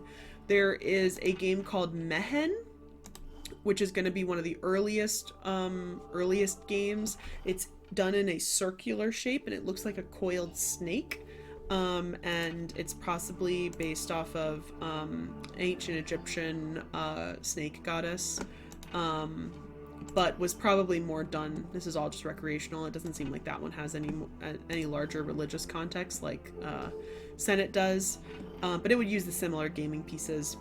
Then we have Hounds and Jackals, also known as the game of 58 holes, and that's a game where it's made on a tiny little board and you have little pin-like pieces. Aw, he swapped me. You have little pin-like pieces that stick into the holes, that one you can. It's mostly New Kingdom, and probably came from the Levant, not anywhere near Egypt. Then there's the game of 20 squares, and the game of 20 squares is actually a Sumerian invention called the Royal Game of Ur, and it came to Egypt in the 17th dynasty, right before the New Kingdom.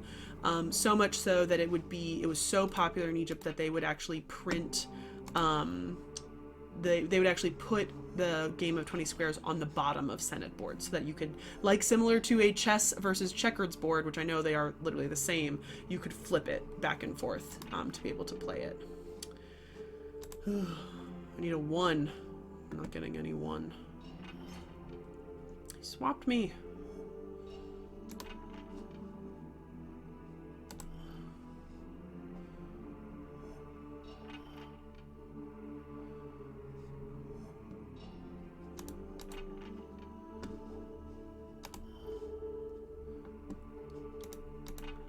One. There we go.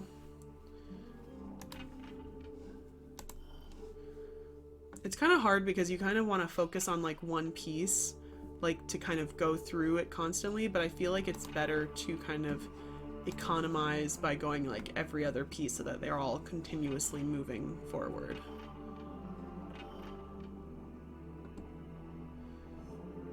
But eventually this will get hard in that you're gonna run out, you're gonna keep on rolling and you're not gonna be able to move any of the pieces any way you want.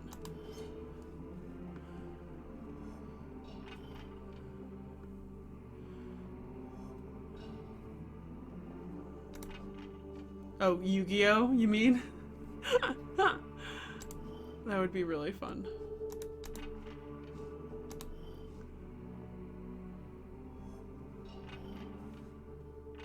Yeah, I'm trying to play this a little bit fast, and I'm not focusing as much on pieces I should have swapped. See, now I can't move any of those pieces for some reason.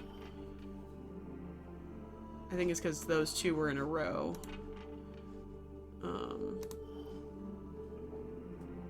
Yeah, no. I'm trying to do this fast.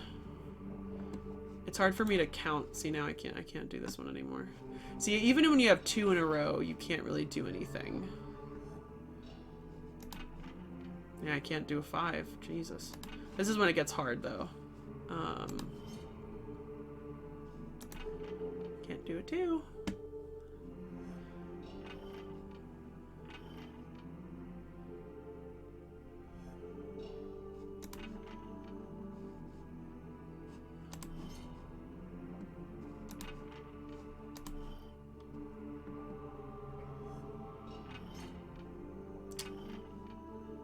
Now I'm extra messed up about that piece because I can't jump over those unless I think I get a 5.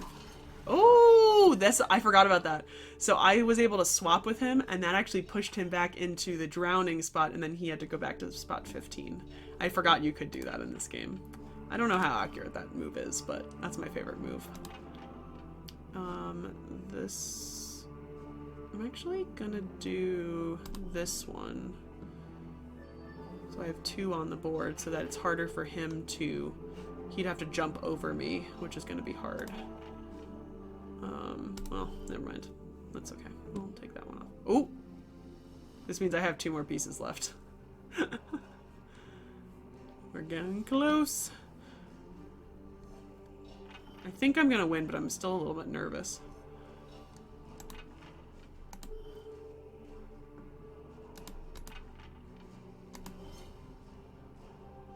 Because now it's like I need a 3 to get off. This is where it gets very kind of hard.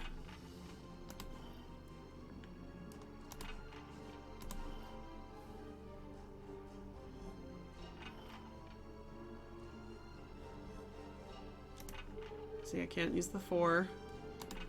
Can't use the 2! Because this one's sitting on this spot. I think there are instances where I should have been able to use that too, but this game for some reason doesn't let me. But I think I should have been able to just drop into the dead part and then move over.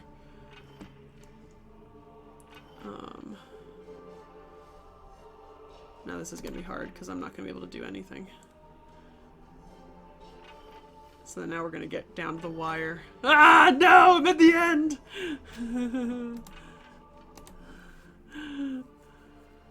Come on! I gotta win. Let me win. Yes! I was hoping they were gonna do another one. Yes! Now I just need a 2! Come on. Oh. I'm sorry. Thank you. I forgot when I was looking at this. I don't really like that they discontinue it after an hour.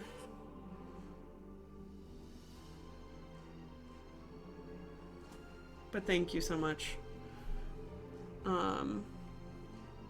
Nesu Biddy Kaure.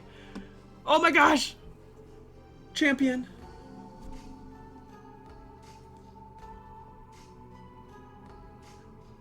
Winner! Winner, winner, winner. GG. Got him! I rolled perfectly. So that is how you play Ancient Egyptian Senet. You can buy this on Steam. I highly recommend it. It's pretty fun. You can play with your friends. It's a little annoying, but it's not too bad.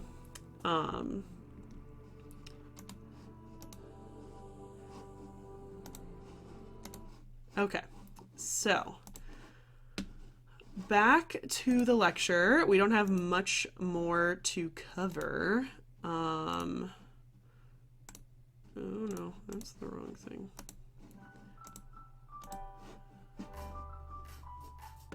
Slideshow.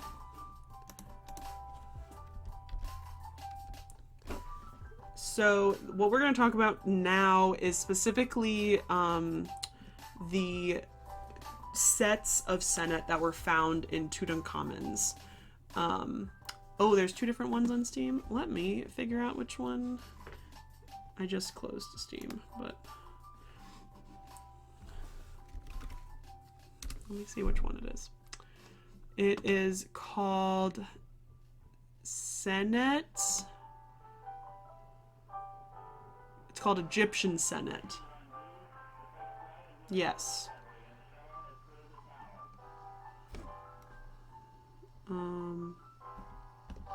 It's called this one. Egyptian Senet by Ezat Studios. Baha. I believe it is. Is this the right one? I'm not sponsored. Buy this. It's not. I'm not sponsored, but it's 104 on Steam right now. It's 85% off. So go and get that one. So sorry everyone on TikTok. I am not paying attention to when it discontinues. But thank you so much for liking, and welcome back. We are also on Twitch, so that is a better way to see the stream in general. Because I keep forgetting that it discontinues after an hour without me poking at it. So specifically, we're going to look at the ivory and ebony Senet board that comes from Tutankhamun's tomb, but I also wanted to mention the other ones that found in Tutankhamun's tomb because he had 4 sets of Senet boards in his tomb. These were found either in the annex or the antechamber of the tomb. In addition, there were 6 sets of knuckle bones, 56 playing pieces, and 2 sets of 4 casting sticks.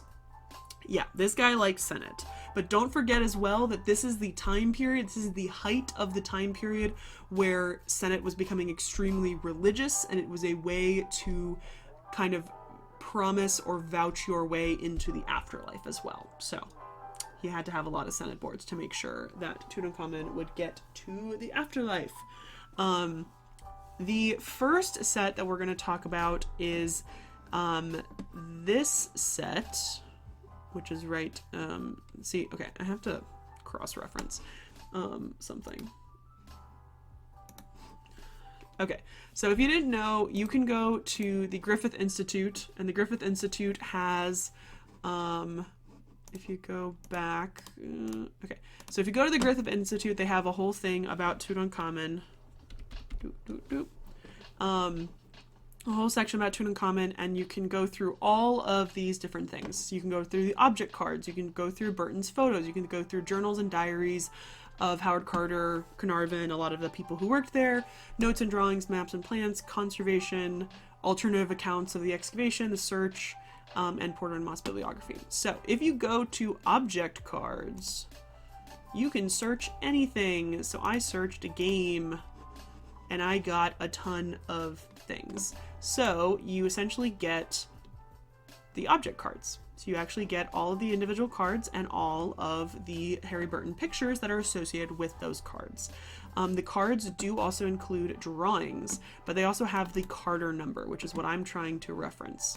So the first one we're looking at is 585. Which one's 585? That's 580.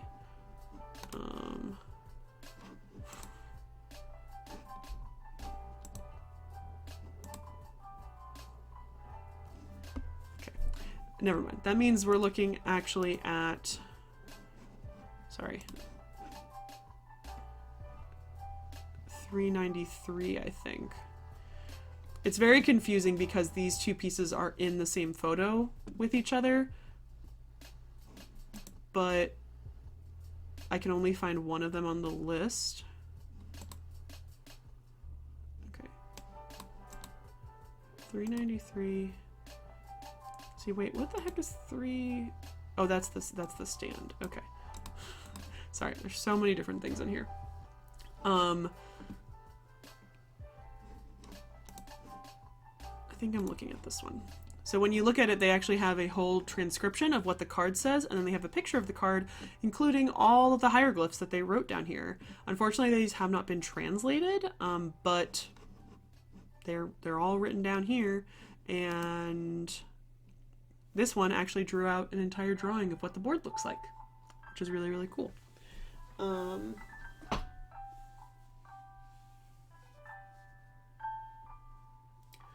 I possibly can, but it's the same way.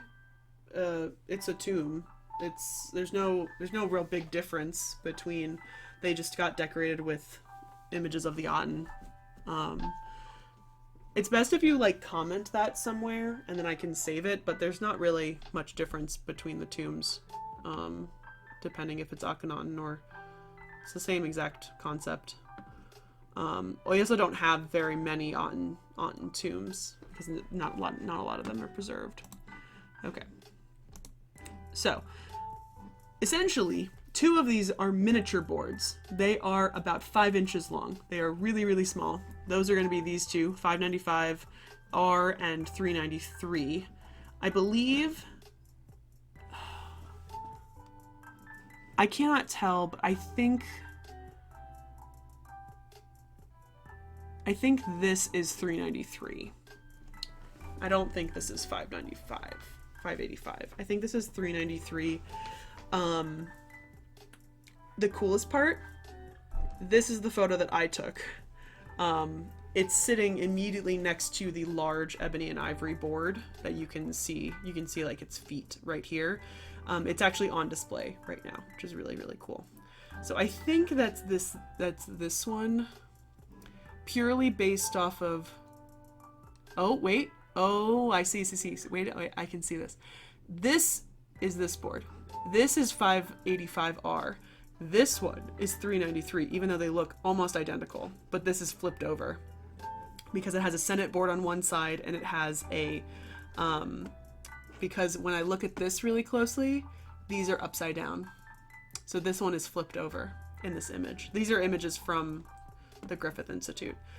So yeah, so the first one,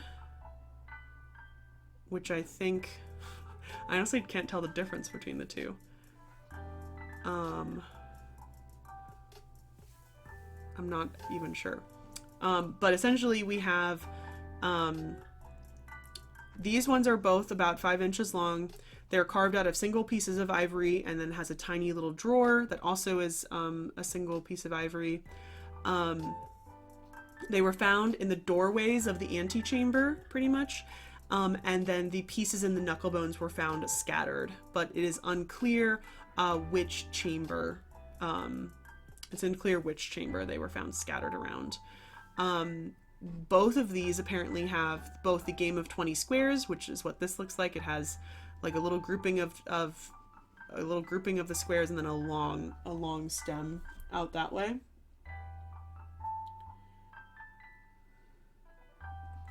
And then the Senet board looks like this, is the game of 30 squares and such. One of these, I'm not sure which one, I gotta do a little bit deep diving about these. One of these was found, the drawer was actually intact because it had been actually disfigured by melted leather and essentially had glued the thing shut. And apparently there is also an image of a king seated on a throne with his queen standing before him offering a lotus flower. Apparently is on, I would assume, the like hard side of this. This one down here is going to be larger. This is kind of a middle one. It's not as small as the 5-inch one, but it's not as big as the ebony and ivory one. This has 2 drawers. It has a drawer on either side. This was found cast on the floor in the southwest corner of the antechamber. It has a Senet on one side and the Game of 20 Squares on the other side. And it is pretty much made of really poor quality wood, but it's overlaid with giant slabs of ivory, and then has a base of gold on stucco. There's also lots of different floral designs on either side of the piece. And then at the very end, you can see these are called bolts, like this right here. Essentially, it's the ancient Egyptian like locking mechanism. Apparently on this one, they were made out of gold and they were wrenched off, presumably because thieves, when they did enter Tutankhamun's tomb, because they did twice at least, they presumably ripped off the gold from this box, and that's why it was probably cast aside. These are also some of the casting sticks and knuckle bones. There might be kings that we don't know about, but unfortunately it's probably a name game rather than like we don't know anything about them, is that we do know them, but we know them by a different name. There are a lot of Greek writing and stuff that talks about pharaohs that we don't know who they are, but it's because they're written in Greek and we don't know what their Egyptian name would be. But yeah, there are a lot of kings we don't know anything about, that we only have their name. So there are lots of them in all the intermediate periods. We have their name and then we have virtually nothing else. So these are the different casting sticks. So here is the ones where you can see the fingernail really well. I love the fingernail ones. I think they're the funniest ones. But there was essentially a set of ivory ones, which are these ones, and then a set of ebony ones. So then you get the actual ebony and ivory board. And I love looking at these photos from the actual excavation because they're genuinely wild. So this is one huge pile of things. The board itself was found in below the left-hand door jamb of the doorway, and it was sitting on top of the associated drawer. And then the stand was found across the room in a pile of other funerary items. The first stick with nail you show is bright red.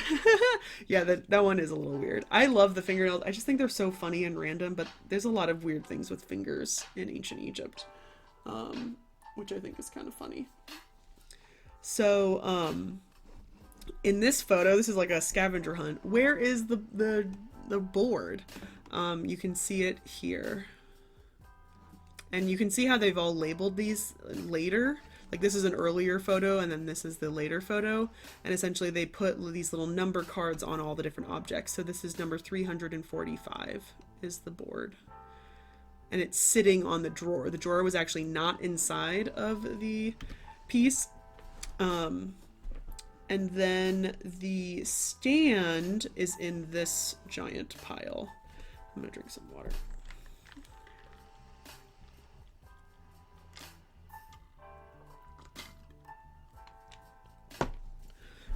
Give me 2 seconds.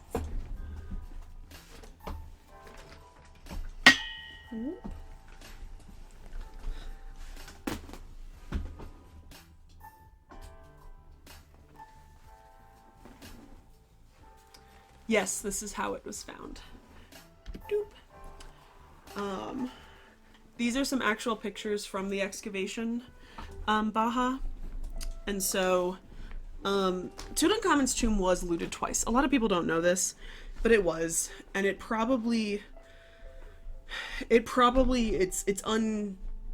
lot of stuff is missing. It's weird to think about when you have like over 5,000 objects, but a lot of stuff is missing. And a lot of stuff was rifled through, which is kind of why there is this disarray state. So this is the box. So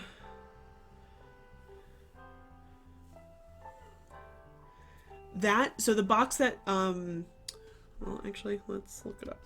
So the box that was missing the bolt is 27 centimeters long.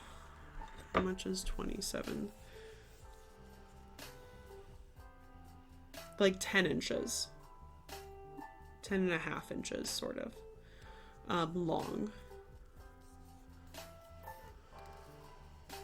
I think those are in centimeters.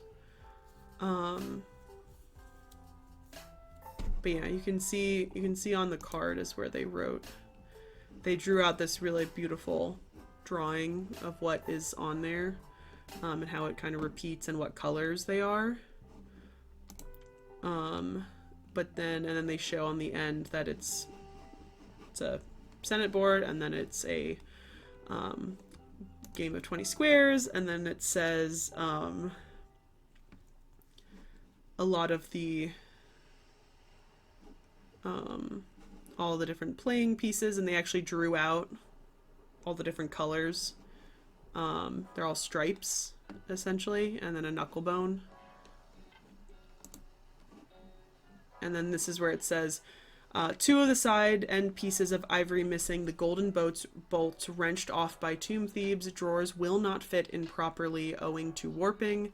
The playing pieces scattered in both annex and antechamber, one of the drawers found at a large distance from the box. The box has suffered much from rough usage on part of the thieves, is what it's written. So, but yeah, you could have technically kind of fit that one in to, it does flood, just not nearly as much. Pretty rarely, because of the Aswan High Dam. Sorry, I had to turn on my heating pad because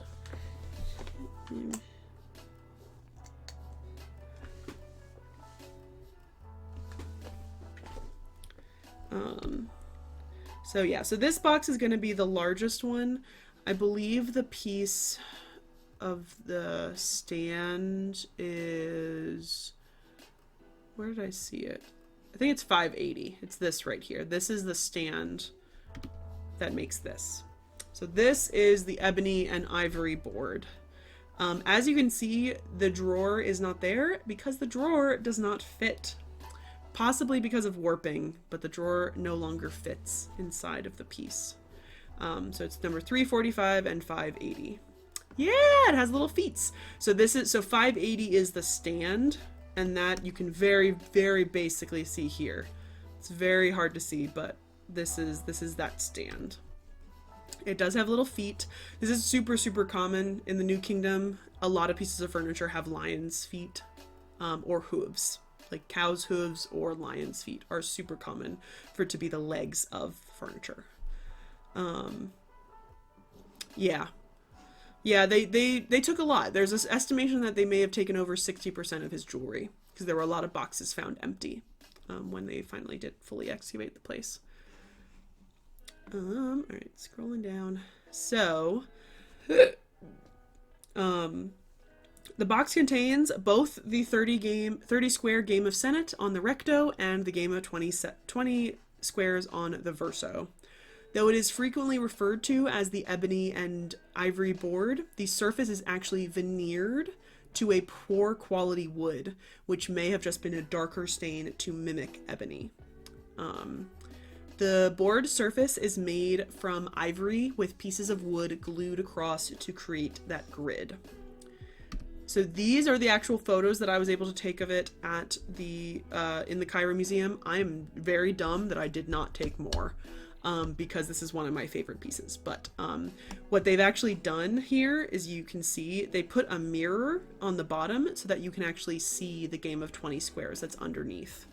But this is how they have set up the game. They do actually have a drawer in it now. I don't know if it's the actual drawer. I think I do have a video.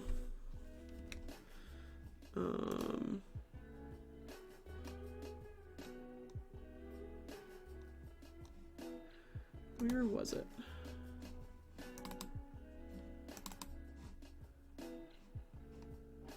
There it is.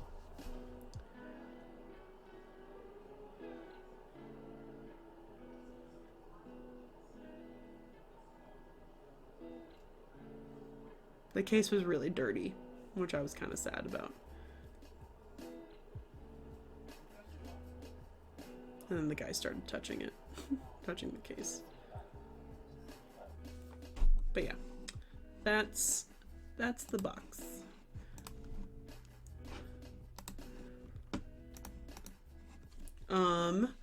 So the board has very little decoration, but it does have decoration on squares 15 and then 26 through 30.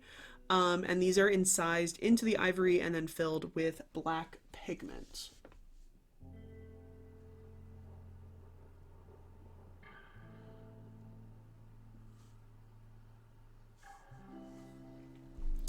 So when you look at them, square number 15 actually depicts an ankh with two was scepters on either side of that ankh.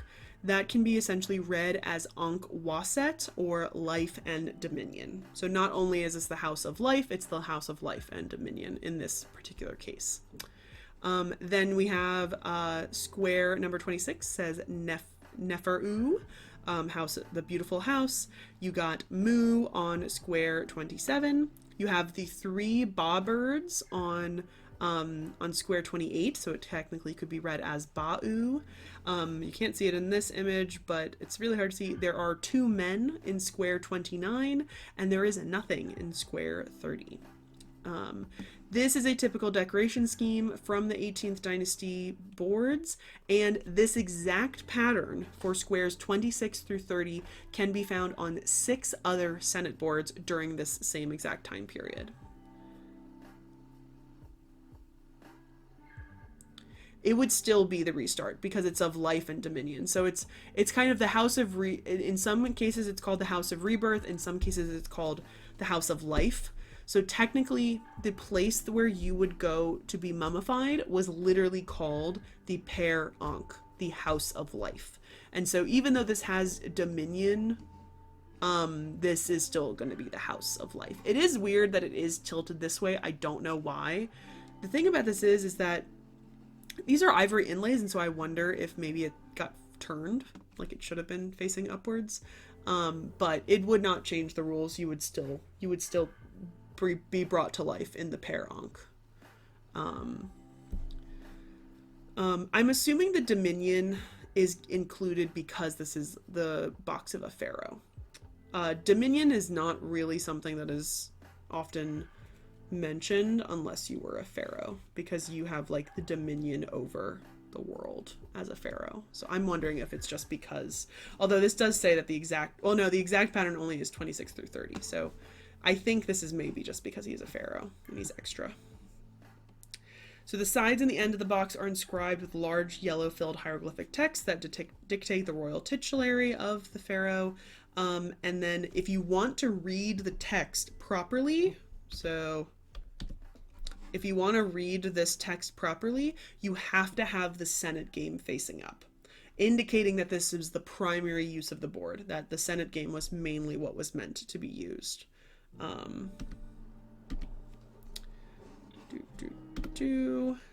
So the drawer would have contained the draftsman and the casting sticks, though unfortunately none were ever found in C2. This piece was totally cast off in the tomb, and unfortunately was just not Dominion edition.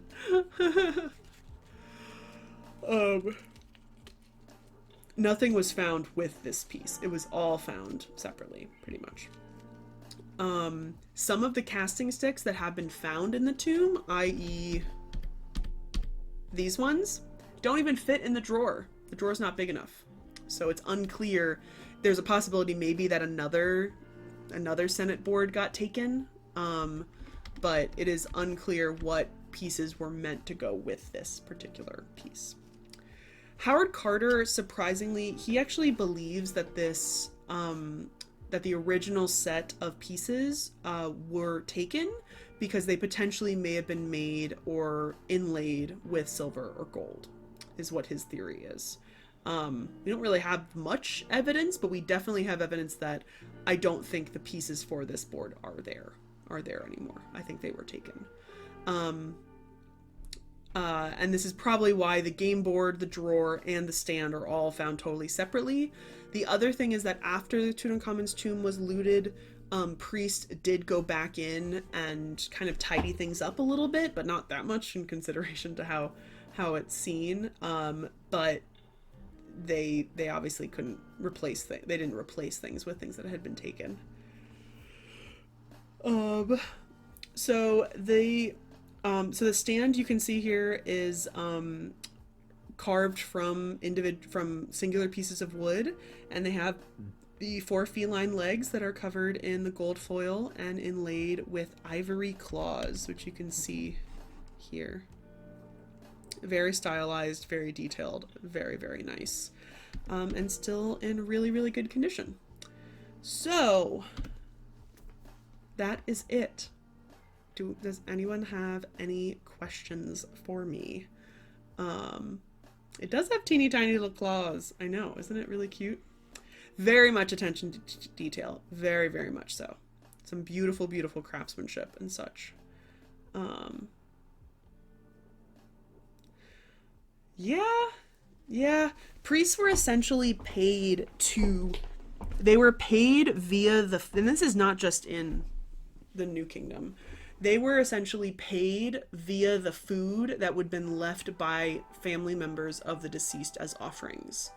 And so priests would, they'd wait a day and then they'd eat that food, and that would be their payment for essentially keeping guard on the tombs, cleaning the courtyards. Most of the time they would have a fully sealed tomb, so it's not like they were actually going in to where all of the goods and all of the stuff. Which ones? So these ones right here are made out of faience. These are made out of ivory and ebony. These are made out of faience. I'm not sure if that black... I gotta look up this one. I'm not sure if that black is added, if it's painted on, or if it's ceramic and it's added into it. Going back. These are either made out of bone, out of resin, out of actual knuckle bones.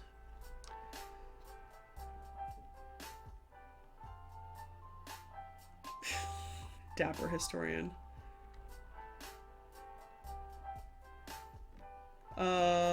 How's what written? Baha. Yeah, this one is the weird one. It's the red. Oh.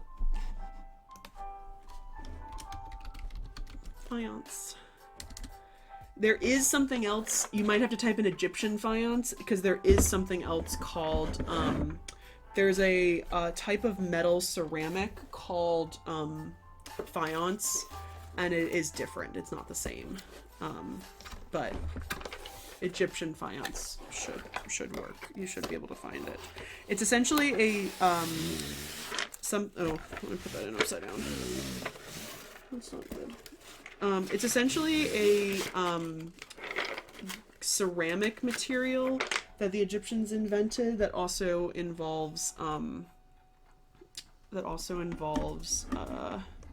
silica. Hello. We are just finishing up with the lecture. Okay. Oh God. Sorry, I'm trying to scooch in the stupid chair. Yeah, closer to glass, but it is technically a ceramic material. Yeah, I don't think any of them have been made out of glass. Actually, no, I know they have not been made out of glass. Because glass, as we know it, did not get to Egypt until the Greeks and the Romans. They had silica. They obviously had a lot of sand, but they didn't have the technology to heat it to as high of a temperature to make glass. So faience is one of those kind of middle stepping stones. It was the closest they could get to glass based on what they had available. But it's a mixture of a couple different things. Hi, Sweet Jade. Welcome. We are sort of just finishing up with a lecture, but I might stream for a little... maybe not. I don't think we have as much time. But... Oh, God, I have such bad heartburn right now. I want to look up... Oh, that's what I wanted to look up. I want to look up this one. Let's look up this. Why did that take so long? Hello. There we go. I was right. It's the Metropolitan Museum of Art. So this blue faience inlays of this game box and the gaming pieces were discovered at a tomb in Abydos. Cool. Tomb also contained a scarab inscribed with the cartouche of Thutmose III, a papyrus burnisher inscribed with the name and title of the scribe Mary Mott, a silver earring, and a painted pot. Only some of the faience inlays in the original box were preserved. The ancient tiles are now displayed on a box made of modern wood. And the missing tiles have been replaced with modern copies. I knew that, but I didn't know this was modern wood. The side visible in this photograph is laid out for the game of Senet, which requires 30 squares. The underside would have been laid out for the game of 20 squares. So you can see which pieces that have been replaced. This dark color of the faience is the actual pieces. I love faience. Faience is one of the most beautiful colors. Essentially, this was a way for the ancient Egyptians to invent a easier way to ooh, sorry, I clicked the wrong thing. An easier way to make turquoise, a cheaper turquoise or a cheaper lapis lazuli. It's not the right color for lapis lazuli, but it is a cheaper version. Actually, faience does come in yellow, and it comes in a white color, and it comes in a greener color. Those are the kind of the four main colors that you can get faience in. No magenta, unfortunately. Not a lot of pinks. So then this is the side of 20 squares, and you can see that one of them has an X. Actually, two of them have an X. This is apparently what... I guess they only found the faience pieces, maybe? And nothing else.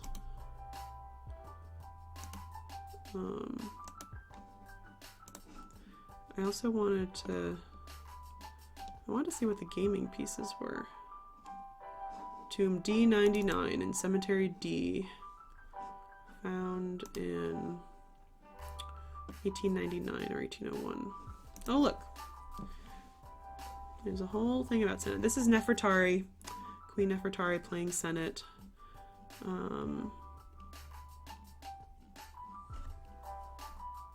Yeah, this is a different version. This one I didn't even realize. This one has dogs. This has to get added to my corpus.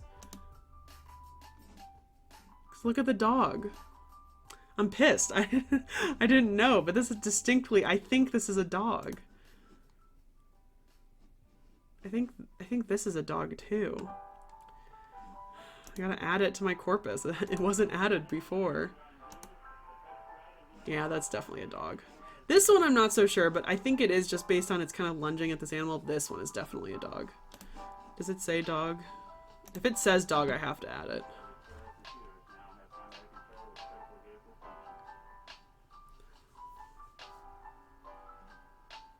It actually doesn't say dog. See, this is how I would search, is I would find dogs and stuff. Sweet Jade, if you didn't know, I did my master's thesis on dogs in ancient Egypt, and I created essentially a list, a giant Excel spreadsheet of every time a dog image is in ancient Egypt, and apparently this one got missed, but it's because nowhere in the description does it say it is decorated with dogs. Because I would just essentially go to the Met and I would Google dog ancient Egypt and it would come up. But the reason this never came up is because it doesn't say dog anywhere in the description. It doesn't even say any of the animals. It doesn't describe the carvings at all. So, gotta add that to the list. Bad metadata. Absolutely. Absolutely bad metadata. Oh, I also wanted to show you guys this one. So this is that game of Hounds and Jackals. So this one, I can't remember if I added. I knew this one was around, but I can't remember if I added it to my thesis. I think I did, but I was worried because this is a jackal. This is a hound with the tiny ears. So this is also called the game of 58 holes. I have absolutely no idea how this game is played. This is the only complete set of this game I think we have found, if I remember correctly. And I believe Howard Carter found this set. But it is a really cool little set. And the gaming pieces are super cute. Like, look how cute it is.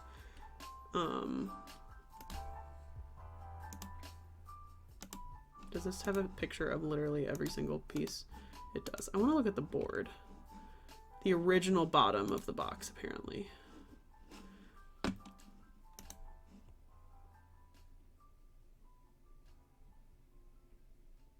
Okay, wait a second. Howard Carter and the Earl of Carnarvon reconstructed the game as follows in their publication of The Find. Presumably the Shen sign to be the goal. Sorry, I need to... There's no overheading. The Shen... Where is the Shen sign?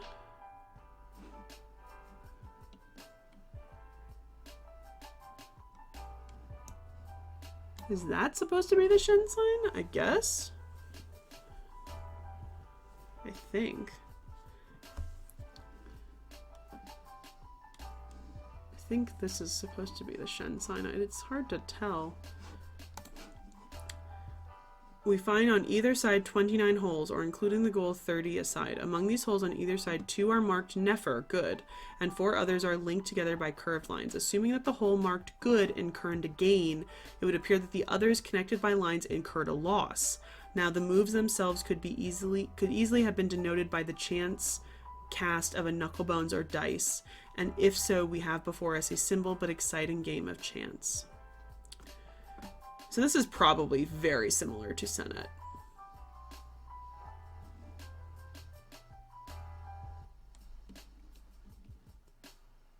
It's found in a pit tomb in Asaif, which is in Thebes. And it actually has a little door. It has a little sliding door for the pieces, supposedly.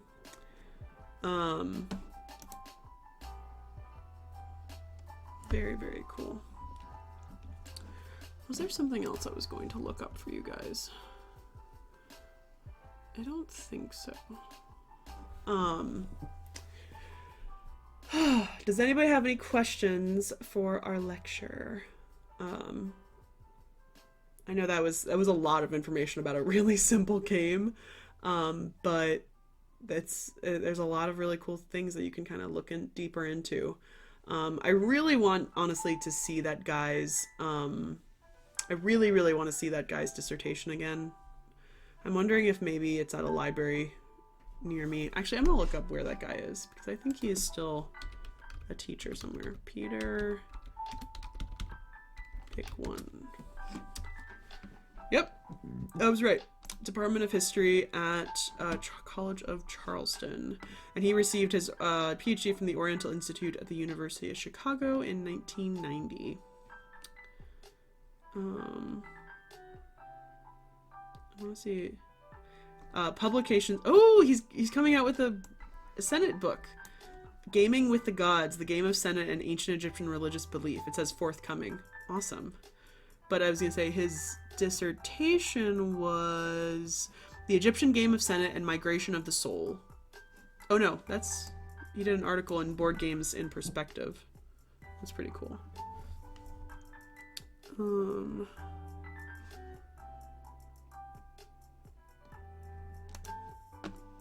Yeah, I wanted to see. He's got a very old website.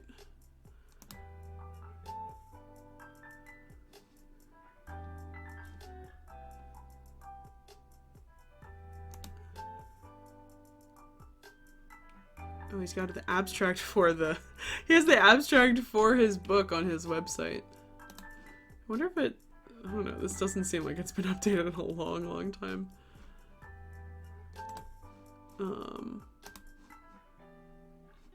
Oh. He has a LinkedIn. I'm gonna add him on LinkedIn. Log in! You know how to log in on LinkedIn. I'm gonna add him on LinkedIn. Oh my god, his photo is so old!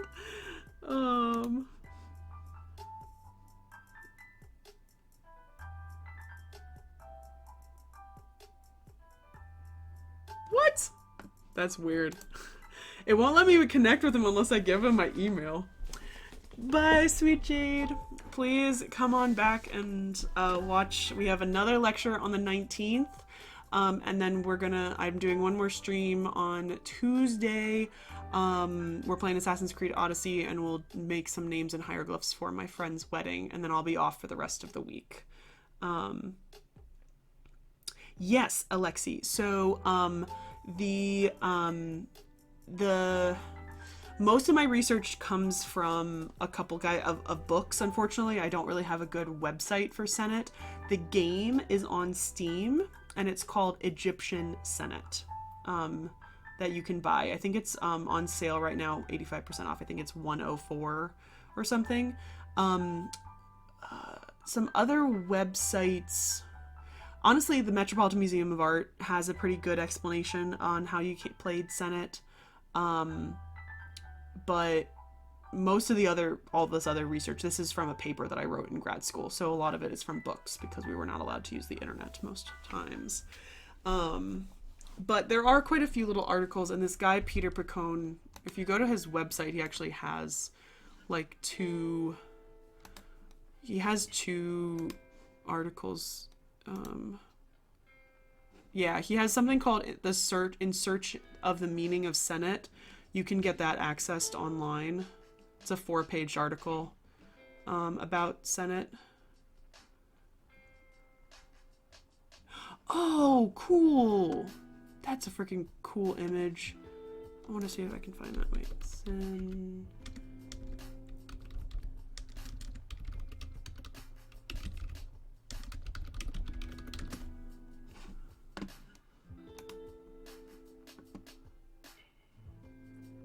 There's a really cool image of Senefer sitting.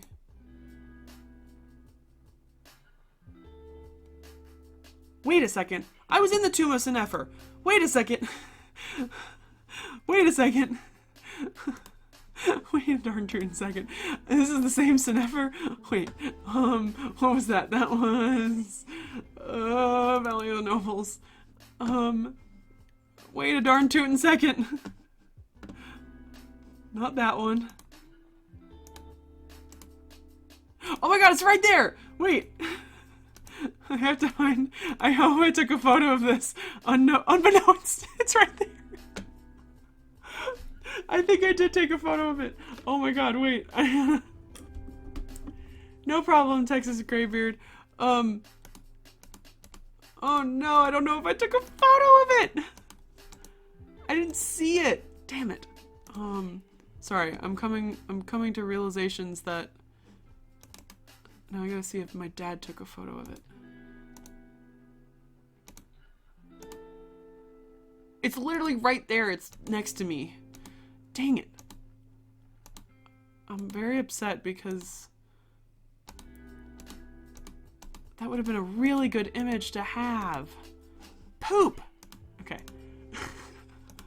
Okay, so I'll show you guys. So this is the Tomb of Senefer. We were in here in Luxor. This is the one, otherwise known as the Tomb of the Vineyards.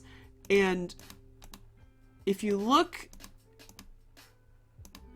at this photo of me, there it is. There is a Senet board sitting underneath his chair, but it also has the legs. This is a Senet board. I literally can't even believe I didn't take a picture of this. I'm so pissed off. I'm gonna have to find out if like someone's taken a picture of it accidentally. Because so I accidentally took a video of it. So it's right here. That's still a pretty good dang photo of it. But like I accidentally took a video of it right there. But you can't see it. It's down here.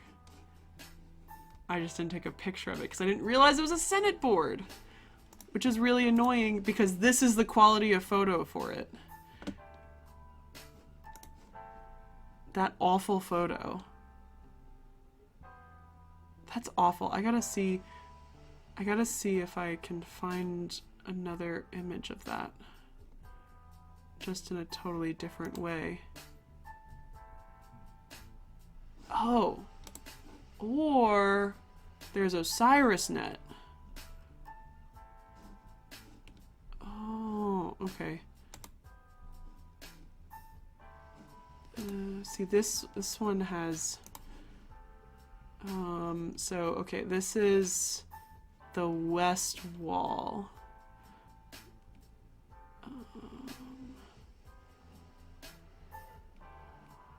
West wall. So there it is. It's right there. But I need an actual... I need actual images, please and thank you. There it is. Okay. That's a better image. There's a better image of what it is. It's still actually, I feel like that's not even as great as... Oh, here it is. There's another picture. I'm so annoyed. Oh, there's one. Okay. Okay, there are some photos. It's so weird how sometimes, like, it's so hard just to find a photo, but, like, OsirisNet has just a bajillion photos, but it's just impossible to, like, search for stuff. But yeah, that's a really, really good image. I saw it because of this. This is what I saw, and I was like, the tomb painting of Senefer. At first I thought they were saying that this was the Senet board, and I was like, it's not a Senet board, that's an offering table.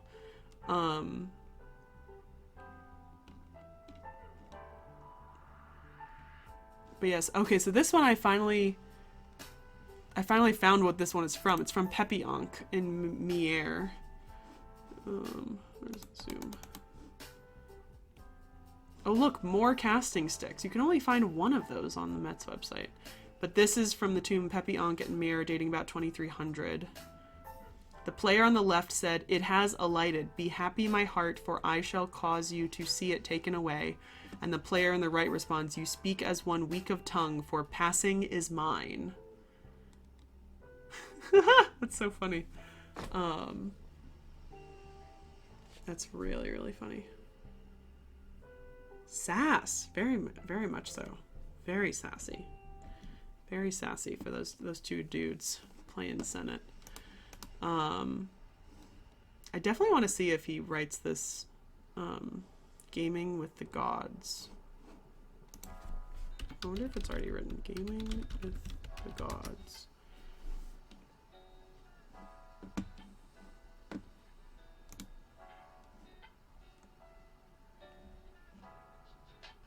Oh my god, he has all the chapters written out.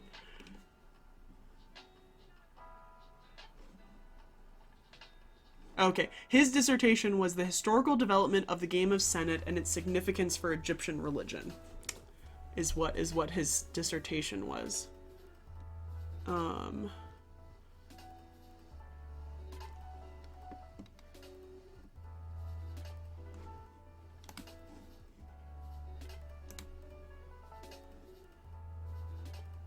Oh, I think it is out. It's on Google Books. But I can't buy it?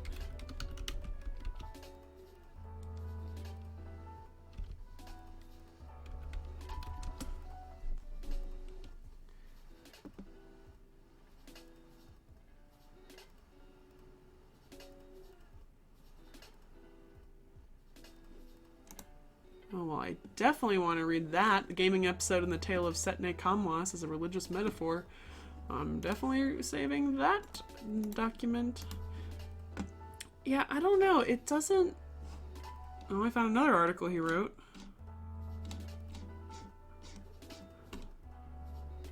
Oh, and even better images of really old kingdom. Oh.